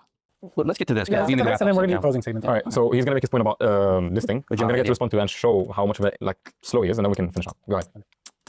All right, so this is Ibn Kathir's Tafsir 548, which you guys didn't want to read. Yeah. What paragraph? Okay. It says this. Are you affirming that this is here? No, I'm saying I'm waiting for you to say it so I can show you how intellectual. So you don't know if it's here or not? Got it. All right, say the point. As for what Ibn Abi Hatim narrated from Ikrimah, Sa'id ibn Jubair, Atal Khorasani, and Ibn Abi Naji on the authority of Mujahid, that they said regarding his statement and a Muhammad over it, meaning Muhammad, peace and blessings be upon him, is the Muhammad over the Quran, over it. Sure, quick. And Ibn Hey, Abs B5K, if you want to call, bro, you can come in. Going to say, this is correct in meaning. If they mean that Muhammad is trustworthy over the Quran, then this is correct in meaning. But there is room for consideration in interpreting it, in interpreting this in this way. And there is also room for consideration in its revelation to him from an Arabic perspective. So he's even saying that, they have credence to interpret it this way. So I'm going to respond now. So do you affirm that? I agree with you completely. So Mujahid doesn't say that Muhammad is the Muhammad? I got you. So Avery's claim is that Ibn Kathir and Mujahid affirmed this specific meaning. Now watch this. This is what it says in the Arabic. So now I'll leave you homework. I'm going to close it up on you. It says, فَأَمَّا مَا حَكَى. So in the Arabic means from what they say. And then it says عن أبي ابن حاتم عن عكرمة وسعيد بن جبير وعطاء الخرساني وابن أبي نجيش عن مجاهد أنهم قالوا, meaning that Ibn Mujahid narrated a chain of people who said this. Guess what, Avery? This doesn't mean that it's Mujahid himself who believed this. Why? Because in the same tafsir, Mujahid already gave his opinion. Let's go to that. It says from Mujahid here, it says وروى عن عكرمة وسعيد بن جبير ومجاهد ومحمد بن كعب وعطية والحسن وقتادة وعطاء الخرساني والسدي وابن أبي زيد نحو ذلك. So it already tells us that Mujahid believed that it's about him being the Quran being a witness. It tells us Mujahid's position. Later it said that Mujahid say that's like an overruling authority. Mujahid narrated about this that a group of people believed this, not that he himself believed it. So thank you so much. You buried yourself. Can I say something here? And we'll go to closing. Yeah, sure. So this is why it's important here. Number one, thank you for giving different people who are saying that Mujahid says different things. That's all you just showed. that is Was that people say that No, that different people are saying things. Mujahid is narrating different people. That's his point, I guess. Mujahid says different my things. gosh. Yes, here it is. Notice how they have to interrupt. Notice how they have to interrupt it. Because they don't even understand their own sources. This is on the authority of Mujahid. He's narrating. This is on the, and guess what? And does Ibn Kathir agree with this? No, no. Does Ibn Kathir agree with this? Does Mujahid believe Notice how you can't answer. That's right. Does Ibn Kathir agree with this? Does Ibn Kathir agree with this? Yeah, I thought so. I thought so. So watch this. Ibn can't do Kathir it. says that this is correct in meaning. So Ibn Kathir affirms that Muhammad is also Muhammad over the Quran. And so if our friends are correct, that Muhammad means supreme authority and corrector over something, then you have to agree that Muhammad is Corrects the Quran. the supreme authority and corrector over your Quran. MashaAllah. You put scholars as well. Okay. Who wants to close on your side? We can be included in the capitals, no problem. Okay. So I just want to quick. The second part of the 33 was it? Yeah, we're next. Yeah. So again, notice how his initial claim was that Is this the closing? Yeah. Okay. So just to wrap it up. Okay. They are very like obviously he doesn't know the resources, and he made a mistake because he made Ibn Kathir and Mujahid affirmed this position. The same tafsir that he went to said that Mujahid already believed in a different position, and he's simply narrating what others believed, amma hakahu, different from what Ibn Mujahid himself believed. I'm gonna. By the way, this is how you know. That's how you know he doesn't know camera angles, bro. You should be looking at. He wants to like make this closing by looking at the camera, and he thinks it has like a great effect. You guys finish up with closing. What was it? Yeah, for me closing, I'm going to say that y'all were just jumping around from scholar to Allah, whenever you please. We brought up how Gabriel said Reynolds interprets Oh my gosh. things, and then IP says, let's just grant his understanding. So we went through that, and then after demonstrating how these scholars view that, you guys just wanted to reject it and go, well, we're Team Allah. So then once I quoted Allah only by the Quran, 544 to 448 to 50, and 68, and even 1094, that would be for us, not for you. Yeah, it's for us because it's talking about Muslims. I don't want to be too long. You guys just didn't accept this, and you went to scholars instead. You went back to scholars. Oh, let's just quote some other scholars now instead of Allah when you were Team Allah a second ago. Yeah, I mean, it's very simple. They already agreed and acknowledged with the fact that there are two different positions when it comes to this. One position is not more right or wrong than the other, appealing to one particular scholar who says that, oh, the other scholars don't actually say anything in regards to evidence, but they actually do. For example, Ibn Abbas, which I mentioned to you in the beginning. He very much does give evidence in regards to the corruption or the idea of corruption in regards to your text. Yeah, so you acknowledge the fact that there are two positions. Ergo, there's not going to actually be an Islamic dilemma if one is not, bound by the particular presentation that you guys are giving for it. So, yeah. Are you want to close out? Yeah, sure. Love what you said earlier about the criterion. I let's just go with the Quran's criterion. If this had not been from Allah, they would have found many contradictions in it. That's our whole point. There are so many contradictions. It's constantly saying, I'm confirming your scriptures, and then contradicting what is in our scriptures. And notice what they have to do constantly. They have to go, well, let's go to these scholars, and they'll reinterpret it. That's the problem again. Because at that point, now they're saying the Quran is wrong when it claims to be clear, fully detailed in Surah 12, 111, when it claims to be the verses are perfected and then fully explained. They're telling you the Quran is wrong. They have to bring in scholars to rescue what the Quran is saying because it doesn't actually say that stuff. This is exactly why we know the Quran is not the final revelation from God. And I would expect it at some point in this conversation for them to want to veer towards evidence, but they can't because there isn't any. The evidence that we have based on the Quran is that the Quran fully affirms the testimony, the preservation, the authority of the previous scriptures. And what we did is that we did both things. We appealed to Quran. They like to appeal to scholars. Then we use scholars. They ask why we're using scholars. This is it's the double talk of this religion all the time with this Islamic position. Nowhere ever do you ever see the Quran picking out the scripture itself and correcting what is in the scripture or claiming to correct what's in the scripture. What we see is the Quran disagreeing with what it claims to confirm. And not only this, it's not just Ibn Kathir that says this about Muhammad being Muhammad. Al-Tabari also says this. Al-Tabari in chapter 5 verse 48, he says, and as a Muhammad over it, meaning we have revealed the book which we sent down to you, O Muhammad, as a confirming before it as a witness over them that they are true from Allah, as a trustworthy over them, preserving them, right? So notice, Tabari doesn't take this meaning to be a supreme authority, a corrector, but a witness to the scriptures, right? Notice this, when we're talking about what the Quran says over and over again, the Quran says, if you're in doubt, come to us. That's chapter 10, verse 94. That's chapter, chapter 21, I believe it is. 21:7. Yep, 21:7. Chapter 16, verse 43. If you don't know about what the revelation that the Quran is talking about, you got to come to the people of the book. Come to us so that you can get the truth about what your Quran is saying. Unfortunately, your Quran contradicts what we have, and therefore, the Quran is false and not a revelation from God. Yeah. Thanks, Gary. And even if we concede the point, for argument's sake, that yes, the Quran is correcting the scriptures. That claim, I'm trying to show you guys that, okay, that's a claim you're making, but that claim comes with so many consequences and repercussions, okay? You have to say that someone changed all of those details and corrupted it. Do you guys hear what I'm saying? So it's correcting thousands and thousands of irreconcilable differences. They can't even flow together. You can't even kind of make it work. Thousands. And so somebody in history changed the original, the Quran's version of the Torah, thousands of intentional ways. And to this day, we do not have a single Torah manuscript in any language, in anywhere in the world, that corroborates the details that are in the Quran's version of the Torah. And then you brought up I don't know if you hold to the Medinian Torah theory, some people do, that's fine. That is like the most impressive thing I've heard thus far. And even then, what I would do if you hold to the Medinian Torah theory, because clearly there was something in Medina or Mecca that had the same details. Yeah, that's the John Fontaine view. And we know that the John Fontaine view is wrong because Dean responds, bro. He said it's wrong. As the Quran's version of the Torah, I would spend all the money from the Hajj pilgrimage and do a massive excavation of Saudi Arabia to find one manuscript of a Torah corroborating the details in the Quran. Facts. Yeah, you want to find those original revelations, no? In contrast to our version of the Torah. If you find that for me, I will take my shot at it. Beautiful. That was awesome. Hey, okay. Thank you so much, guys. We actually made it to the end. Holy. That was hard. Oh, they're live. They should have invited me, man. Get me on a David Wood live stream, bro. Get me on a David Wood live stream about the Islamic dilemma, man. But they got Chris on. I mean, Chris is he literally wrote the book on it. But yeah, we're done. I appreciate everyone that was here. I appreciate everyone that was obviously chilling. We don't get that many people, man. We don't get that many people, but we appreciate it nonetheless. You know, we accept it nevertheless. Thank you so much. Sierra never showed up because he's scared. So I'm gonna just delete the thing, and I'm gonna also delete the pin message. I think it's gone. 1 hour pure. Man said 1 hour of pure was. It was pure was, bro. Like he was just talking the whole time. He was just talking was, and it didn't make any sense, to be honest with you. Like, bro, like it was just pure was. It was literally just pure was. But anyways, guys, we are done. Make sure you still contribute to the GoFundMe. The GoFundMe, you can find it in the description, I think. No, I didn't even put it.